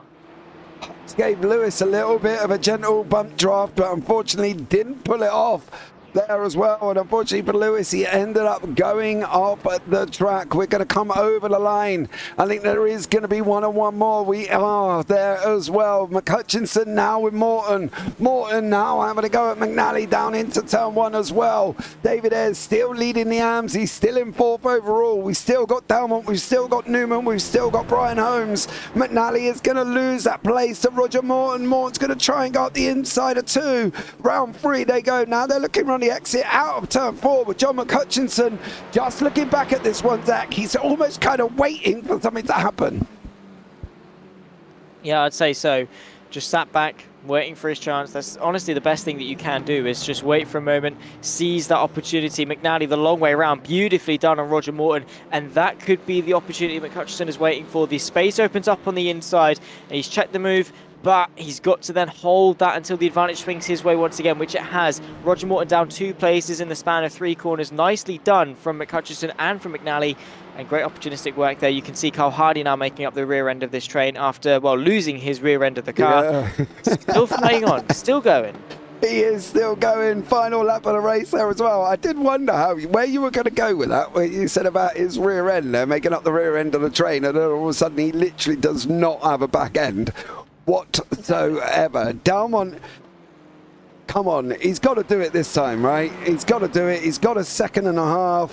Surely this is his race. It's got to be his race. He has to do this. Yeah, if he throws this away, then I don't know what I'm going to say. I'll be honest. I'll be taken aback. Obviously, right now, as I say, David Ayres was just that good. I forgot he scores different points. He just seemed like a pro. Anyway, as it stands, they are net zero, which for Dalmont I think is fundamentally the bare minimum. He cannot be losing points to Newman. He needs to be gaining. But all eyes onto race 3 though. This is the turning point. This could be the nail in the coffin for Dalmont's championship. Absolutely. Dalmont straight over the line. He's going to take that victory in race 2. Great run from the next gen man. He's done the bare minimum here as well. What's happening back here with McCutcheon? There's Hardy. There's Morton. McCutcheon, I think, must have made a mistake somewhere because he lost a place to McNally, Morton and Hardy. And he comes over the line there as well. Draper's trying to have a go at Craig Jones here with Charles Kellerman going to come over the line once more. He is going to be in 14th. Edward Parfitt is going to be on pole position for race 3. Carl Jacklett unfortunately misses out there, didn't quite get it in 16th. We know he had issues with his VR. And then we're going to finish off with good old Sir Alan Toon, 70 years young, coming over the line there as well. So a great job. But Alan Toon, yeah, John Brown, I'm interested. Cheers for fighting my corner on Friday, Zach. James was wrong. What was I wrong about, Mr. Brown? Do you remember that on Friday? Wait, I backed someone up? Yeah, you got it right. On a but broadcast? you got it right, apparently, according to John Bro. Yeah. Cool. Yeah, I remember doing that. No, you don't. You I don't took even late have a Apex. Scooby-Doo. What are you talking about, do you? Not Yeah, a no, clue. I do. Yeah, right. Yeah, I do. The late apex he took to gain speed on the exit of turn 1 and 2. Where was we on Friday, Zach? We were Don't go looking. with the touring cars. We were. Well, I don't know. Yeah, we were at the touring cars, and we were at a track that I absolutely know it was Laguna Seca. I absolutely know it was Laguna Seca. How long did it take you to look that up, young sir? Well, no, because I went onto the YouTube channel screen to look it up, and then I saw round 3 is scheduled for Friday. Then I remembered that it went Laguna Seca, then Mosport. It's fine. Well, here are the results from the consolidation race, or Heat 2. Adam Dalmont in first, Pete Newman in second, Brian Holmes in third. Then you've got David Ayres winning the AMS, Alan McNally in fifth, Roger Morton there in sixth, Carl Hardy seventh, John McCutcheon eighth. Then you've got Dan Lewis, Ollie Ricks, Paul Godden, Craig Jones, Mark Draper, Charles Kellerman and Edward Parfitt will be on pole position for race 2. Carl Jacklett, Andy Littler, Gary Walsh, Mick Barry, Sir Alan Toon, Jack Andrews and Lee Deemer round it out there as well. He almost blagged it. Yeah, I know, John. He tried. He did try there. I took a late apex to gain speed on the exit of turn 1 and turn 2. You did. But he did almost blag it there as well, didn't he? Bless him. Managed it. Almost managed it. Mr. Sweeney. You just saw straight through it. You're a trier. I'll give you nothing else, but you are a trier. You know, you do try. Cheers. They're just not quite there yet, are you? I don't know how to... Yeah, all right. Cheers. Yeah, nice. All right, awesome. Yeah, cheers, James. Yeah, nice. You had it first, guys. I get very much encouraged in my commentary career from Mr. James Parfitt. You're not quite there yet. All right, awesome. No, I appreciate it. Ria, shush. All right. I knew where we were. All right. We were at Laguna Seca in touring cars. He had no on clue. Friday. He had no clue, Ria. Not a Scooby-Doo did he have any kind of thing. Listen. Since I've been to Road Atlanta, the Saxon Ring, here in Barber. Before that, I was at the Nürburgring, wherever we were for MX5s. Last week for the JPB Clio Cups. I do a lot of broadcasts. All right, basically every day so far of October I've had a broadcast. So can you just let it slide? Because sometimes they merge all into one. All right, we've all been there, where just the whole week just blurs into one big thing. All right. I remember you guys' name. I haven't forgotten who John Brown is. That would be even worse. And I definitely knew about his move that took a late apex at turns 1 and 2 at Laguna Seca, where we were on Friday with the TCRs. Of course you did. Of course you did. Yeah. I don't believe you. Well, that's just a lack of trust then, isn't it? Uh-huh. Let's not forget... Exactly.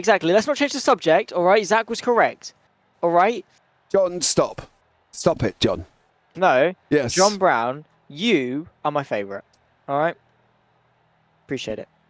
Is that because you get grief off Ria and you get grief off Phil because you do put yourself in situations with the words that come out of your mouth before you actually think about them, Mr. Sweeney?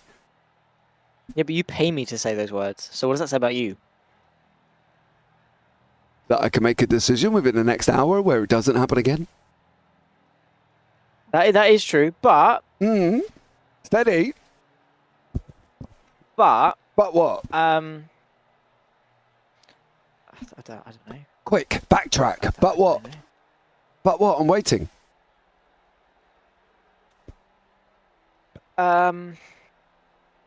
He has nothing. Anybody? He's got nothing. He's got nothing. You know what I mean? Absolutely nothing at the moment. And to be honest, unless he does something completely, drastically wrong, I won't be getting rid of. Anyway. Yeah, I won't be getting rid of you at any point soon. So there you go. But yeah, he has dug the hole deeper, Ria, and he has no way of getting out of it. To be honest, as well. So I think it's a. Sure. I think it's a meeting with HR in the morning, Mr. Sweeney. I'll be at work in the morning, mate. Sorry. Yeah, I know. James, I for one would love to take over Zach's shifts when I'm home. Where I'm home. Oh, okay. Oh, well, well. unfortunately, you're at work for most of the time of Zach's shifts, unfortunately. He doesn't like doing the late ones because he has work the following day, and the poor little baby's got to get to bed. So we might have to stick to the American ones for you, Miss Rhea there. Right, so the grid is coming up for this final race of the evening. Race 3, and it is Edward Parfitt on pole with Charles Kellerman in second, Mark Draper third, Craig Jones fourth, Paul Godden fifth, Ollie Ricks in sixth, Dan Lewis seventh, John McCutchinson eighth. Then we've got Carl Hardy, Roger Morton rounding out the top 10, Adam McNally, David Ayres, Brian Holmes, Pete Newman, Adam Dalmont, Carl Jacklett, Andy Littler, and Gary Walsh is your top 18. Mick Barry, Sir Alan Toon, Jack Andrews, and Lee Deemer. I read that quite quickly, partly because the guys are already on the grid and near enough ready to go here. So let's see what happens once more. My son's internet will settle down, making me giggle at work. I'm sorry. I thought I was bringing a spoon for stirring. Turns out it was a shovel for Zach. Yes, it was, Mr. John Brown. Clearly, the man does eventually dig himself his own hole here. Yeah. You do a very good job of that, don't you, Mr. Sweeney? Yeah, I'm doing a good job. I also really agree with John Brown. Draper's got this one in the bag. I think you might be right here, but 3 lights, 4 lights, 5 lights. And we are up and running, and away we go. Parfitt does lead him down into turn 1 at the moment here as well. Edward Parfitt out in front with Mark Draper tucked up in third. Then you've got the Yams behind it. Craig Jones, Ollie Ricks, Paul Godden, John McCutchinson, Dan Lewis. Brian Holmes up 1. Dalmont and Newman are still where they started here at the moment, but Charles Kellerman trying to chase down Edward Parfitt with Mark Draper sat in third. No real dramas over this first opening half a lap here, Zach. Everybody away cleanly. Yeah, for the most part, everyone not really making or losers places. We've got a couple of people up a few places. McCutcheon up 3 already. A couple of people losing a few here and there, but for the most part, it's been fairly continuous, especially towards the front 4. Parfitt, Kellerman, Draper, Jones, 1, 2, 3, and 4. Beautifully done from those guys, especially from Parfitt. Again, his race 3s are his time to shine. He starts at the front, he shows his maturity with his defense, and then hopes within the final 5 minutes that it doesn't all go flipping upside down, and he finds himself having some issues, like whoever that was in the background. Jack Andrews. Jack Andrews, I think, yeah. Not entirely sure what happened to Jack there. He just went straight into the pit lane. Carl Hardy chasing down here. He's going to try and go up the inside of Paul Godden into 1. It will give him the outside into 2. Here, so Godden does manage to hold that inside line. Charles Kellerman climbing all over the back with Mark Draper once more as well as they go nose to tail. Parfitt's still out in front. He led for the first lap. Can he manage to hold on, and how long is he going to hold on for? That's going to be the question. Where are Dalmont and Newman? Well, they are near enough together. That's Dan Lewis in the mix there as well. Draper's off. Draper's off the side of the circuit. Oh no, Draper. Oh, he's gone to go up the inside of Charles Kellerman. Did Kellerman just not see him? Oh, he started sliding, didn't he? And then that contact with McCutchinson, unfortunately, pushed him round. Well, he tried to stop it. He tried to obviously slow himself down as to not go into the side of the car on the outside. In doing so, as he tried to exit, the car that was behind him just essentially drove into the back of him. So not really much that Draper could have done there, I don't think.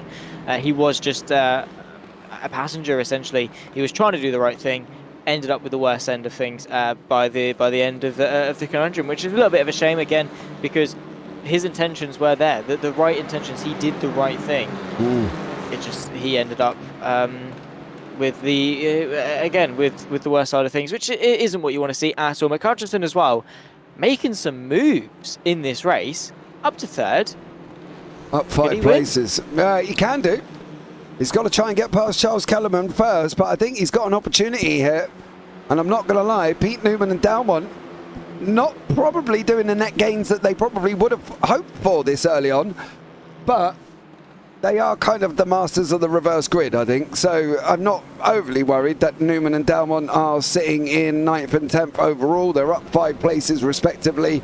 So let's see what goes on. Dan Lewis has got the ever-looming Brian Holmes. Carl Jacklett closing him down as well. Charles Kellerman still battling away with John McCutcheon. This is doing Parfitt a good thing at the moment. He's managing to open up a half a second. He's just got to make it and keep it clean at the moment. Cole Hardy has gone up the inside of Craig Jones with Ollie Ricks also trying to force his way through. Roger Morton, Paul Godden is in there as well. So is Pete Newman and Adam Dalmont. We're going to be 2 wide, 2 deep going down into turn 5 currently here as well. And as you can see, Cole Hardy out in front. Ollie Ricks is a contact. Oh no! Oh no! Oh, they're still going. No way has Newman got through that. He didn't. No, he has. He has, but he's got damage on the front end. Has he? Aye. There you go. Oh, he did. Oh, yeah, fair enough. He did. I honestly thought he got through that unscathed. No. Yeah, that is a slightly thin front. I mean, the way he did that was reminiscent of Lightning McQueen and like at the start of the first Cars movie. He just wiggled his way through. There was a little bit of contact, but I don't think it's not going to be detrimental to his race. Johnny Hart getting a little bit. Watch a little bit. There's Newman underneath, and then Godden and I believe that's the 29 of Craig Jones having to come in together. And unfortunately, everybody kind of had their own moments. John McCutcheon. Bit too greedy there, I think. I think he got inside his own head. He was like, places. He got addicted to overtaking, so much so that he sent a move and it didn't work. I think that could be the case here. And to be honest, if I was mini-me there, again. Yeah, just let him go. I wouldn't try and... Don't risk it. No, don't risk it for a chocolate biscuit. It ain't worth that much, I can tell you that one. You're still winning the AMs, but you're just not gonna... Oh! Why does he look like he's floating? Or is that... Who? I'm sure I just looked back at Edward's car. He's off the ground, isn't he? Oh my god, he is! I'm not dreaming that, am I? No, he is. Yeah, no, that is his rear end is up. His whole car is up. And his front wheels aren't spinning. That's impressive. Well, that's new. Oh, it's back. That's new Clio technology. Yeah, What have you put in his car, James? Mate, I haven't put rigged it? I haven't touched it. I just didn't realise that was a thing. It's not. He's back on track now, so that's always good. Anyway, he's back up and running. Still leading the AMs here as well. Carl Hardy up behind him. He's just got to stay, I think, try and stay as close as possible to John McCutcheon there to try and give himself a good old fight. Paul Godden and Brian Holmes scrapping it out as well. And then you've got Carl Jacklett, David Ayres, Dan Lewis, Lee Deemer, Mick Barry, Andy Littler, Gary Walsh and Mark Draper. Draper's trying to come back through the field as well. Hardy's under attack from Morton. He's got Pete Newman behind him. Newman has got damage on the front of that Clio as he went into what I've just literally put chaos, to be honest, on my sheet of paper here as well, as it all affected Hutchinson, Kellerman, Newman, Jones, Godden. They were all involved at one point. So let's see what happens here as we go into, well, the last 13 minutes. Yeah, last 13 minutes of racing action this evening. Carl Hardy fighting away with Roger Morton. Again, a very impressive drive for the AM driver as Pete Newman, oh my goodness me, practically pushing his teammate through, nearly literally, which definitely would have been good. And now Roger Morton with the up and under, beautifully done. If he can hang it around the outside of the left, it gives him the inside for the long right, which is ideal. And now Pete Newman, if he can follow Morton through, he would like to, because that would see himself ahead of his teammate. He is. Carl Hardy doesn't put up much of a fight, as the Pure Sims drivers know. They don't fight each other, which is great camaraderie. If one is quicker, the other one knows it, and the other one is willing to back off. It doesn't matter if it's Pete Newman, doesn't matter if it's Carl Hardy. Whoever is the quicker driver is the one leading the charge. As it stands, that is Pete Newman. He's now alongside Roger Morton and would like to allow Carl Hardy to get a little bit of revenge, considering it. There it is. Beautiful. Opens the gap. Carl Hardy feels it, but it's not good enough for this contact. And Brian Holmes says, cheers, boys. Picks his way into fifth. Morton contact with Hardy there as well. I want to have a look and see what Adam Dalmont How? Oh, he did get caught up. That's why he's all the way towards the back end here in 17th place. Delmont is not really making gains. Mick Barry and Andy Littler with Mark Draper's just taken that inside position away from Mick Barry. Edwards got about 2.9 seconds over these battling Pete Newman, Roger Morton and Brian Holmes here as well. Can he take the AM victory? Well, that's going to be an impressive. That would be his second one of the season. Pete Phil across the pond says it's the new Hover Clio, and John Brown says clean up on aisle 3 after that chaos. Fair enough. Yeah, Back to the Future with the Clio Cup. I just remember of the scene where he gets on the hoverboard. I haven't watched Back to the Future in ages, to be fair. I might need to go back and watch it. But yeah, it just reminds me of that scene where he grabs onto the back of the truck as well and goes with it. That was Edward Parfitt just a couple of minutes ago. And yeah, clean up on R3, also very accurate because yeah, we need to get some wet floor signs out of there because there's it's just that was chaos. What happened? Just chaos full stop. Is enough just to trigger the memories, and you get flashbacks back to that particular incident. Carl Hardy under pressure from Carl Jacklett, who's driving pretty well, but yeah, nearly through with the first half of race 3, and then we'll have 10 more minutes left to go. 10.5 minutes left to go right now as we tick over into 9 minutes and 34 seconds of the race complete. Carl Jacklett's pace isn't too bad considering he's up against Carl Hardy. And also, as well, we're forgetting here, Jacklett started down in 16th place. He is up 9 positions. Carl Jacklett probably benefited a lot from what that chaos commenced in front of him, I'm not going to lie. But he's now trying to fight away with Carl Hardy. Godden's got Lewis and Deemer for company. Littler's got Walsh. And then we've got Gats behind that. We've lost Craig Jones, Charles Kellerman and Adam McNally here, unfortunately, for race 3. But it is starting to get a little bit more spicy at the top here as well with Pete Newman. And he's chasing down Edward Parfitt. He's got 3 seconds.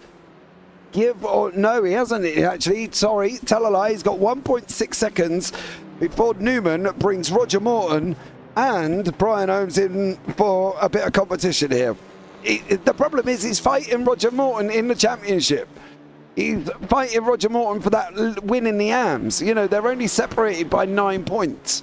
So, I suppose for Parfitt's opportunity, he's got to scrap Morton, right? You can't allow Morton just to go through. You can allow Newman, but you've got to defensively drive over Morton. Oh, yeah. If Newman goes from it, we've seen how effective following a car through works. We saw it with Newman just then. We nearly saw it with Hardy on the inside.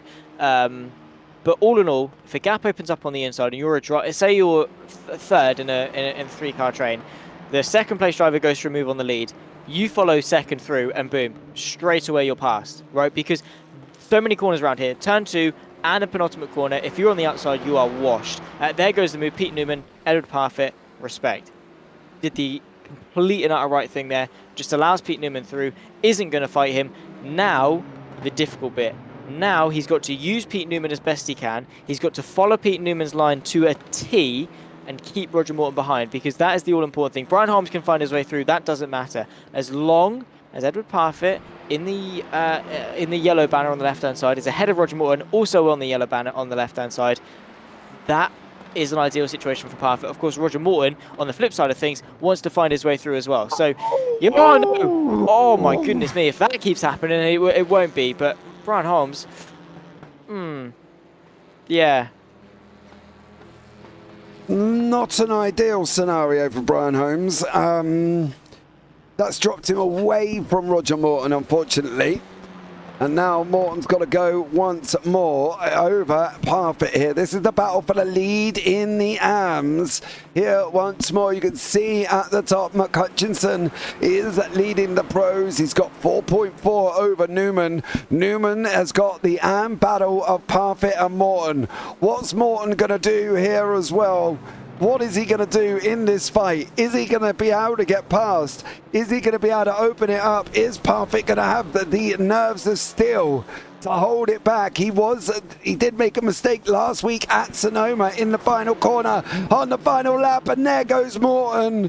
Easy peasy lemon squeezy. Thank you very much. Parfitt's trying to come back on the inside. Oh! Well, Morton's through. That didn't last long, did it? No, it didn't. Edward Parfitt, mate, you got to step it up. To be fair, still could. He just needs to find a little bit more pace. Just dig deep. Basically, what I'm saying to you, mate, is drive faster. You'll be all right. Maybe have a Big Mac or a Mackey's Coke beforehand, and you'll be flying. All right, just go for it. Just fuel yourself properly, right, and then you'll be all right. Or have an extra and just munch it during the race. Whenever you need a booster, whenever you need an extra 0.2 of a second, just take a bite. You'll be fine. Your dad will install a little cup holder next to your steering wheel for you. Really? Simples. Have your Mackey's Coke in there. You'll be sorted. Well, for now, collected in someone else's drama, and then iRacing crashed. Championship fight over. I wouldn't say over. No, I'd say hurt. Yeah, dented. I would say dented, but it's nothing that won't buff out. Adam. Very, very badly dented. Yeah, If you try and bang it into shape, it's probably going to be a little bit wonky. Yeah, but it'll pass. It's not dead, is it? It's still breathing. It's Yeah, not moving. it's just you got to look at the bigger picture now and win every. better. Yeah, well, maybe not quite that. You said yes. You said yes. He's just you just got to go out and win every one now, Mr. Delmont, sir. Everyone's got to be won. So there we go. Paul Godden battling in the arms with Carl Hardy and Dan Lewis. They're fighting out for third place on track at the moment. You've got Mark Draper battling away here as well. He's trying to get past Gary Walsh, who is job done into turn 5. And now Draper's got to go once more over Littler. Dan Lewis and Paul Godden scrapping it out round turn 7 on that run round 8, 9 and 10 here. If Pete wasn't so consistent, then maybe, but no chance now. No, Mr. Delmont, you can do it. If it happens to you, it can happen to Pete, can't it, Zach? And that's the thing. That is true. Also, just to give you a little bit of a boost, I've just googled inspirational quote for racing drivers, as that is what, of course, this battle between Lee Dimmer and Dan Lewis is going to need. But basically, right, the winner ain't the one with the fastest car, it's the one who refuses to lose. All right, Adam Delmont, that's what Google says. So just get out there and refuse to lose, and then you'll win, and then you'll beat Pete Newman, and then you'll win the championship. So, well, there you go.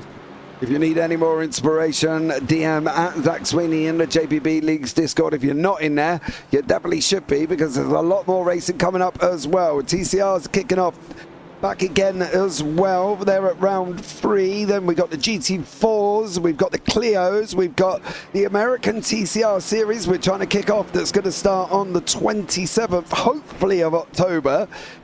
So if you are loving the time zone and the TCRs in America, then get yourselves involved and come along and do some epic racing for 6 rounds here as well to run alongside the UK series. Hopefully we will get the numbers in to fill that up and get people onto the grid. We did some nice more advertising today. So let's see what we can get there as well. Godden fighting out with D-Man. Godden's just gone and made a mistake. D-Man's going to go around the outside of turn 2. Through 3 they go as well. Dan Lewis still battling out. Hardy is in this fight, who is sitting 5th in class. Parfitt still 2nd in class. Did lose that place to Brian Holmes. Wouldn't worry too much, boy. You've got 3 minutes to go. Hang on there as well, and you can take a nice 2nd place in the AMS. second, I mean, it's not bad, right? Second best, can't complain with that. Lee Dimmer as well, we won't want to settle with 9th place. He wants to pick his way past Paul Godden. No extra points, but it does put him in a position to overtake Carl Hardy. He finds himself fighting, does Paul Godden. Lee Dimmer is sort of encouraging this battle, but he eventually finds his way past. He's got 3/4 of a second in order to find his way up past Carl Hardy. That's the fight for 7th, but Parfitt, he can afford to let Jackal it through, and he'll still take 2nd place in the AMS, and happy days. Yeah, absolutely. Edward will be fine. He has a burger and fries I got him before his race waiting for him to finish up, and a Pepsi, no Coke, sadly. Well, if that's who I think it is, where is mine? Because I am in the same building as Mr. Junior. So I'm hoping there's a Pepsi or a Coke or, you know, a burger and chips waiting for me as well. So, you know, young lady, my son's other half. Oh, I'm hoping. the father-in-law. You did not get the father-in-law a burger and... Oh, my God. You might as well just give Yes, up. I'm hoping that young lady has got the father-in-law a burger and fries as well. Lee Deemer fighting out Carl Jacklett and Edward Parfitt. To be honest, Edward, let him through. Please, if you are listening, let him through here. Because he no need to fight. Just let him through, take that second place, and you're fine. I got you a Diet Coke. Well, thank you, my darling daughter-in-law. Yeah, but I didn't get a burger and fries, did I? Thank you, Ivy. I didn't get burger and fries. Right. Anyway, Carl Jacklett and Edward here as well. Ivy, if you are listening, just tell Edward to let him through. For God's sake, he's driving me crazy. There's no need to fight Carl Jacklett whatsoever. Here, I'm sure Carl and Edward... just go, no burger. Right, down the shop. Great. Down the shop, up you go. McDonald's down the road, crack on. Lee Deemer, Carl Hardy fighting out as well. The action has settled down a little bit here, guys. We've got Dan Lewis in a nice little scrap for the final podium position over Paul Godden. Oh, Dan Lewis nearly sending up the inside of Godden there. That was the battle for third in the AMS. And at the moment, Paul Godden and Dan Lewis are nose to tail here, Zach, as we're over. Gonna be just about, I think, we're gonna make this the final lap of the race. It is the final lap, and that is it now. Can Johnny Hutch take the victory? Can Mark Draper move up past David Ayres, Dan Lewis and Paul Godden? Oh, well, we've got one more lap left to find out. Just over a minute in length is the short circuit of the Barber Motorsport Park. And Mark Draper, after an appalling start, has been on a fight back and has been trying to pick up as many points as possible. Let's see what he can do in the final 10 corners of the Barber Motorsports Park short circuit. There's the move. Paul Godden versus Dan Lewis. Nicely done. Godden moves his way nicely into the AM podium. Dan Lewis, that's the wrong time to make a mistake. Definitely there as well, unfortunately, because now he's got David Ayres right up beside him here as well. Final lap of the race. Johnny Hutch coming round the final couple of corners. He is going to take the win in the AM place there as well. In the pros, sorry, my mistake. In the AMS, it's going to be Mr. Morton, I believe, but John McCutcheon comes over the line after a very interesting race free. Roger Morton there finishes up, takes that AM victory. Brian Holmes, Carl Jacklett finishing off the podium with Newman in the middle. Parfitt coming over the line in second. Jacklett did make it through. Deemer and Hardy running down to the line. It is going to be Hardy over Deemer. What's happening back here? David Ayres, Mark Draper fighting down to the line. Littler also with Gary Walsh, but it's going to be Sir Alan Toon, the final man over there as well. She was thinking of your waistline, James. Trust me, I really don't need it thought of, Mr. Phil. I'm not going to lie. She's telling you what you need to hear, James. You don't need it. I do need it, Mrs. Raccoon. I can't believe my house doesn't even love me enough to buy me a burger. You know what I mean? Comes over, stays in the property. No burger for me. Keeps your son happy, puts a smile on his face. Still not enough. Have you... I don't even properly know this young lady, but I already feel sorry for her. Do you know the stories where people hate their in-laws? She's gonna be telling them at some point. Nope. No, maybe no in-law, right? I'm sure Mrs. Parfitt is absolutely lovely and would appreciate a Diet Coke when she's given one. But no, not you. Is I want more, I want more. Take what you can get, James Parfitt. Honestly. What's worse, he's backed up by the wife and daughter. Mrs. Parf and Sister Parf didn't see a need for anything more than a Diet Coke. Right, you can all get out. That's it, every single one of you. Out! Out! Out! Out! Anyway, now we've delved into the life of the Parfitts. Let's have John McCutcheon in the waiting room here as well. Your winner on this race free. Pete Newman in second. Roger Morton takes the AM victory in third. Brian Holmes fourth. Carl Jacklett in fifth with Edward Parfitt in sixth. Second overall in the AMs. Great job there, son. Carl Hardy in seventh. Lee Deemer eighth. Then you got Paul Godden final rounding out the podium with Dan Lewis and David Ayres in 11th. Mark Draper in the end battled his way back to 12th. Andy Littler, Gary Walser, Alan Toon, Ollie Ricks, Mick Barry and Adam Delmont down in 18th. Then you got Jack Andrews, Craig Jones, Charles Kellerman and Adam McNally did not finish the race. I'm going to have a chat here with my favourite Scotsman, Mr. John McHutchinson. John, welcome in, sir. How are you? I must be the only Scotsman you know then. Yeah, pretty much, mate. You're my favourite Spurs fan. Oh, thanks, buddy. Love it. Yeah, good, mate. Good. Okay, so you've had a very interesting evening, sir, haven't you? You've had, definitely. Yeah, you've had a few thrills and spills. You had one in that one as well with Kellerman. I might add, John, if you're going to do it, you might as well do it in the middle of the field because everybody caused chaos behind that as well. How has it been for you? All right, let's go that way. How has it been for you, John? I thought the one you're talking about, he moved across on me in the break and I couldn't move anywhere, and I couldn't stop any more than what I already was. And he moved across me and accidentally spun him, but that happens. I get kicked out in the second race, these things happen. Yeah, it's I've got your name a few times on my little notes, John. I've got to be honest. Race 2, you had an incident with Dima and yourself on lap 8, turn 2. Then again in race 2 with Dan Lewis on lap 17 in turn 5. Yeah. I apologise to Dennis for that one. That was bad. That was purely accidental. Yeah, nice little bump drive, push to pass there, John. I will say, don't do that going into the corners, mate. Yeah, I apologised. Yeah, but overall, look, you come back on race 3, took the victory. You're sitting third in the standings at the moment. You should be able to wrap that up, right? Carl Hardy, Carl Jacklin, not too far away, but I could see a third coming for you, Mr. Hutchinson. I would take that, no, because I don't think I can't match Adam and Pete. When I seen Pete behind me there in that final race, I thought, oh shit, oh crap.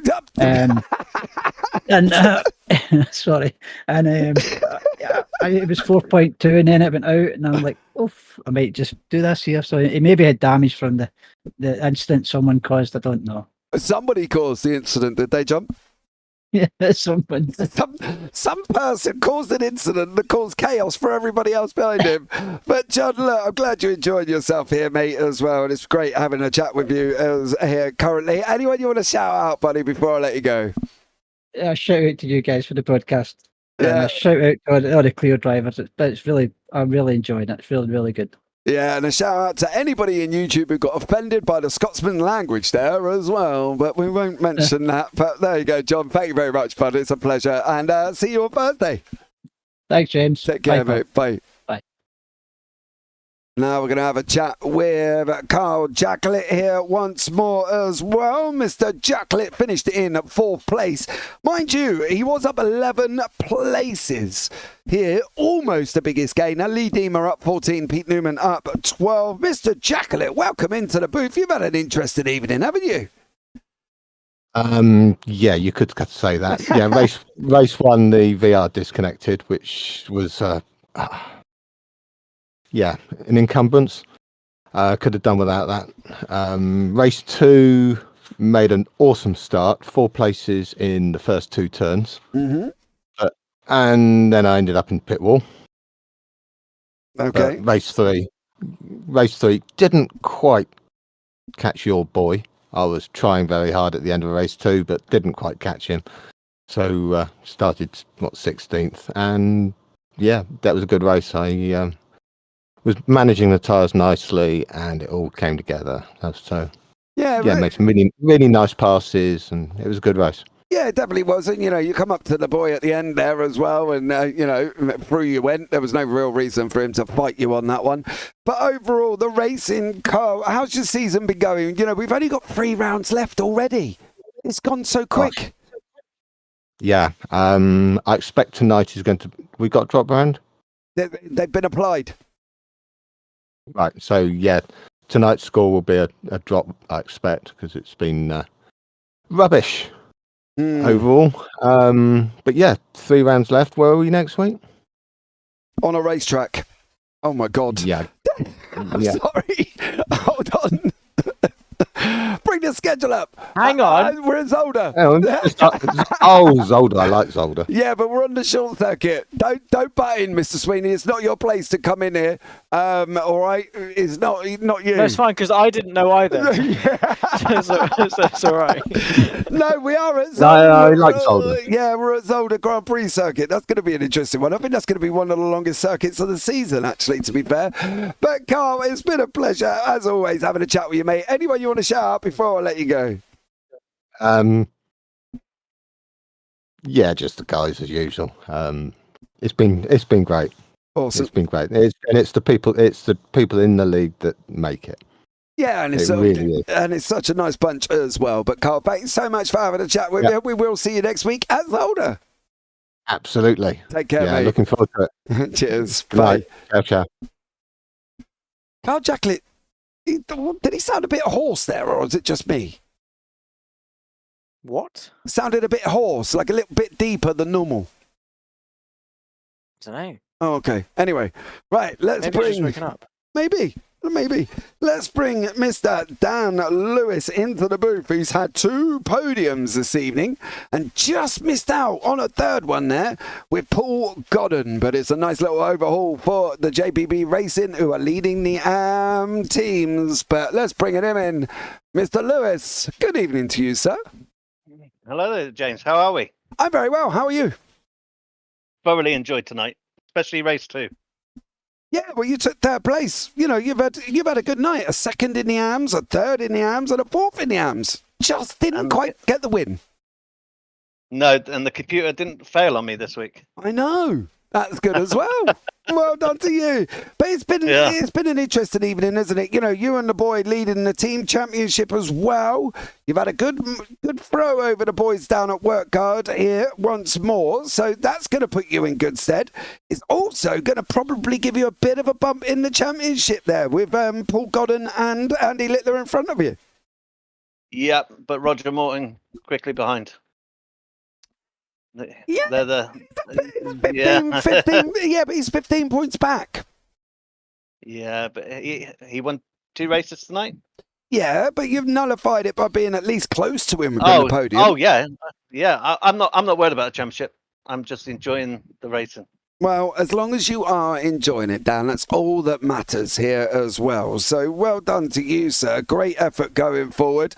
Next week at Zolder, now me and Zach actually know what track we're going to. Zolder's probably going to be one of the longest circuits on the calendar this season. Okay, well, I will start practicing at the weekend, imagine. Yeah, absolutely. Because now it's practicing for TCRs for Friday night. Yeah, TCR's Friday. That should be a good one as well. But Dan, thanks so much for joining us. Anyone you want to shout out before I let you go? Just you, James. Everyone in SRL. If it wasn't for them, I wouldn't be here. And of course, my 2 girls, Isla and Esme. Awesome stuff. Well, Dan, thanks so much for joining us there, bud. And look forward to chatting to you next week. Thank you. Thank you. See you, bye. Bye. Right, now we're going to have a chat with Mr. Paul Godden here, who's had a very interesting evening as well. Got caught up in some incident at the beginning of race 3 that went a little bit Pete-tong. Managed the podium, though, as well, obviously from Sim Stickers and Sim Life. Paul, welcome in there, buddy. Yeah, evening, James. How are you, dear sir? Oh, hot and bothered. That was a hard evening's racing again. It was the track just had nowhere really to overtake, so you had to really think about where you wanted to try and get your speed. And race 1 for me was going not too bad, and then I think we come over the top of I think it was race 1, I can't remember what it was now, but we come over the top of the crest and there was a load of cars stationary, and I was so close behind Charles Kellerman, there had nowhere to go, and bang in the back of him and damaged the front. And I lost loads of speed, but also lost a bit of steering as well, which was a bit annoying. Yeah. So I was just trying to keep 15th to get the reverse grid, which we managed to do. There was an incident with 3 cars in front of me, so I was like, oh, phew, I ain't got to worry too much now. So that was good to get the reverse grid. And then I thought, right, I just need to head down and just see how many points I can get. It's more about trying to get as much points as I can tonight. And then that lap 4, I think it was, come round the corner, and all the cars were everywhere, and I turned full lock to the right to avoid the crash, got on the grass, and I was just a passenger, and I had no brakes, no acceleration, just full lock trying to get around the corner. And unfortunately, I T-boned Craig in the side and damaged the front of my car, and I think I damaged his car quite badly as well, to the point he was out of the race. But it was, and then after that, it was just a case of trying to keep the car as wide as possible, and keeping the AMs behind me and the pros, trying to let them through so they're not slowing me up, because I was so slow in some of the corners where I couldn't turn in. And then towards the end, I only had 1x left as well, so I was getting really panicky the last lap that Daniel didn't do anything silly and run in the back of me or chuck it up the inside, and I had to run wide because I would have got disqualified. And after getting disqualified last week in another league, I was like, I don't want to do that again. Yeah, no, I bet you don't, young sir. But championship fight, do you think it's possible to catch David Ayres? No, David's too much quicker than me. He seems to get... I was looking at it tonight, and I keep missing out on the reverse grid in race 1, and that's when both David and Daniel seem to get their extra points, and it's down to my qualifying. I seem to be just enough in qualifying, but like I was really annoyed tonight with my qualifying because I didn't get a clean lap in, and I looked at the times, and I'm only like 1/10 behind David, but that was 3 places, so it's quite frustrating for him to get the reverse grid. But then I think to myself, right, if he's got a reverse grid and I'm at the back, I can go forwards a little bit and he'll come back and we'll meet in the middle. But I think he's just that little bit quicker and more consistent than I am, and I think I'll try and keep up with him, but I think realistically championships probably David's, and then it's between me, I don't know, me, Daniel, and maybe Andy's possibly at some tracks he's very quick and other tracks he's not as quick, but it's just going to be a close battle, I think, in the AMs. It's a good battle to be part of. Yeah, you got Roger Morton, obviously Edward Yu, Andy Littler and Dan Lewis, all not very far apart. You are 37 points apart between 2nd and 6th. Really, blimey. Yes, so you're gonna have to have a good old battle here, Paul. You're gonna have to pull on your big boy pants and start throwing out some defences, mate. But look, it's a pleasure as always, Paul, having a chat with you, bud. Anyone you want to shout out before I let you go? Yeah, firstly to all the drivers in this league, because once again tonight, the driving standards for it is a little bit, a couple of crashes here and there, but from mainly just really close racing on a very tight and very hard place to overtake. But the driving standards in this league are brilliant, and give you just enough room, all of you, to have a little good battle, and it's just brilliant to be part of. And every time you come off it smiling, and you're trying to, if you have a good race, it's great. If you have a bad race, you're still smiling because you've had such an enjoyable race. And then lastly, to yourself and your team for putting this league on, because again, it's a fantastic league to be part of. Awesome. Paul, thank you so much as always there, bud. It's been nothing but a pleasure talking to you, and we'll look forward to seeing you next week. Yeah, cheers. Take care, buddy. Well, there you go. There is no interview with Mini-Me. Yeah, you're right. You beat you to it. Well, you only just beat me, Mr. Sweeney. I was literally just put in the have at the time your message popped up, so I sent it anyway. But Zach, look, another interesting evening of racing, right? It's full competitiveness between the AMs at the moment. It's going to be tough for Adam Dalmont in the pros. It is going to be tough for him. He was behind anyway going into this evening of 18 points. He didn't get any points in race 3. It's going to be, once again, very hard. But we have probably 5 to maybe 6 people in the AMs fighting for that second place. That's going to be a battle for the next 3 races. It is. And let's not forget, we've got round 8, round 9, round 10. And still 9 races left.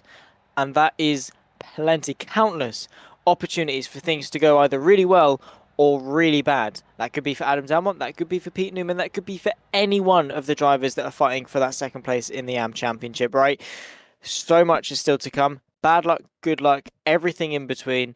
Let's not count anything out. Nothing is absolute until we cross the line for race 3 at round 10. Yeah, absolutely. Well, guys, that's going to bring to the end of the broadcast. I'm going to go and have a little chat with the daughter-in-law, who clearly doesn't love me enough to buy me a Big Mac and fries.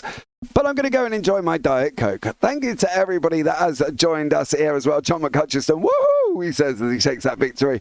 Ria, Phil, obviously Ivy as well. Delmon in the chat. Thank you so much. Shadow popped in earlier on. Much love as always. But from myself, James Parfitt, and Zach Sweeney up here in the JPB booth. Take care. Have a great week. And you never know, we might see you on the track sometime. Good night.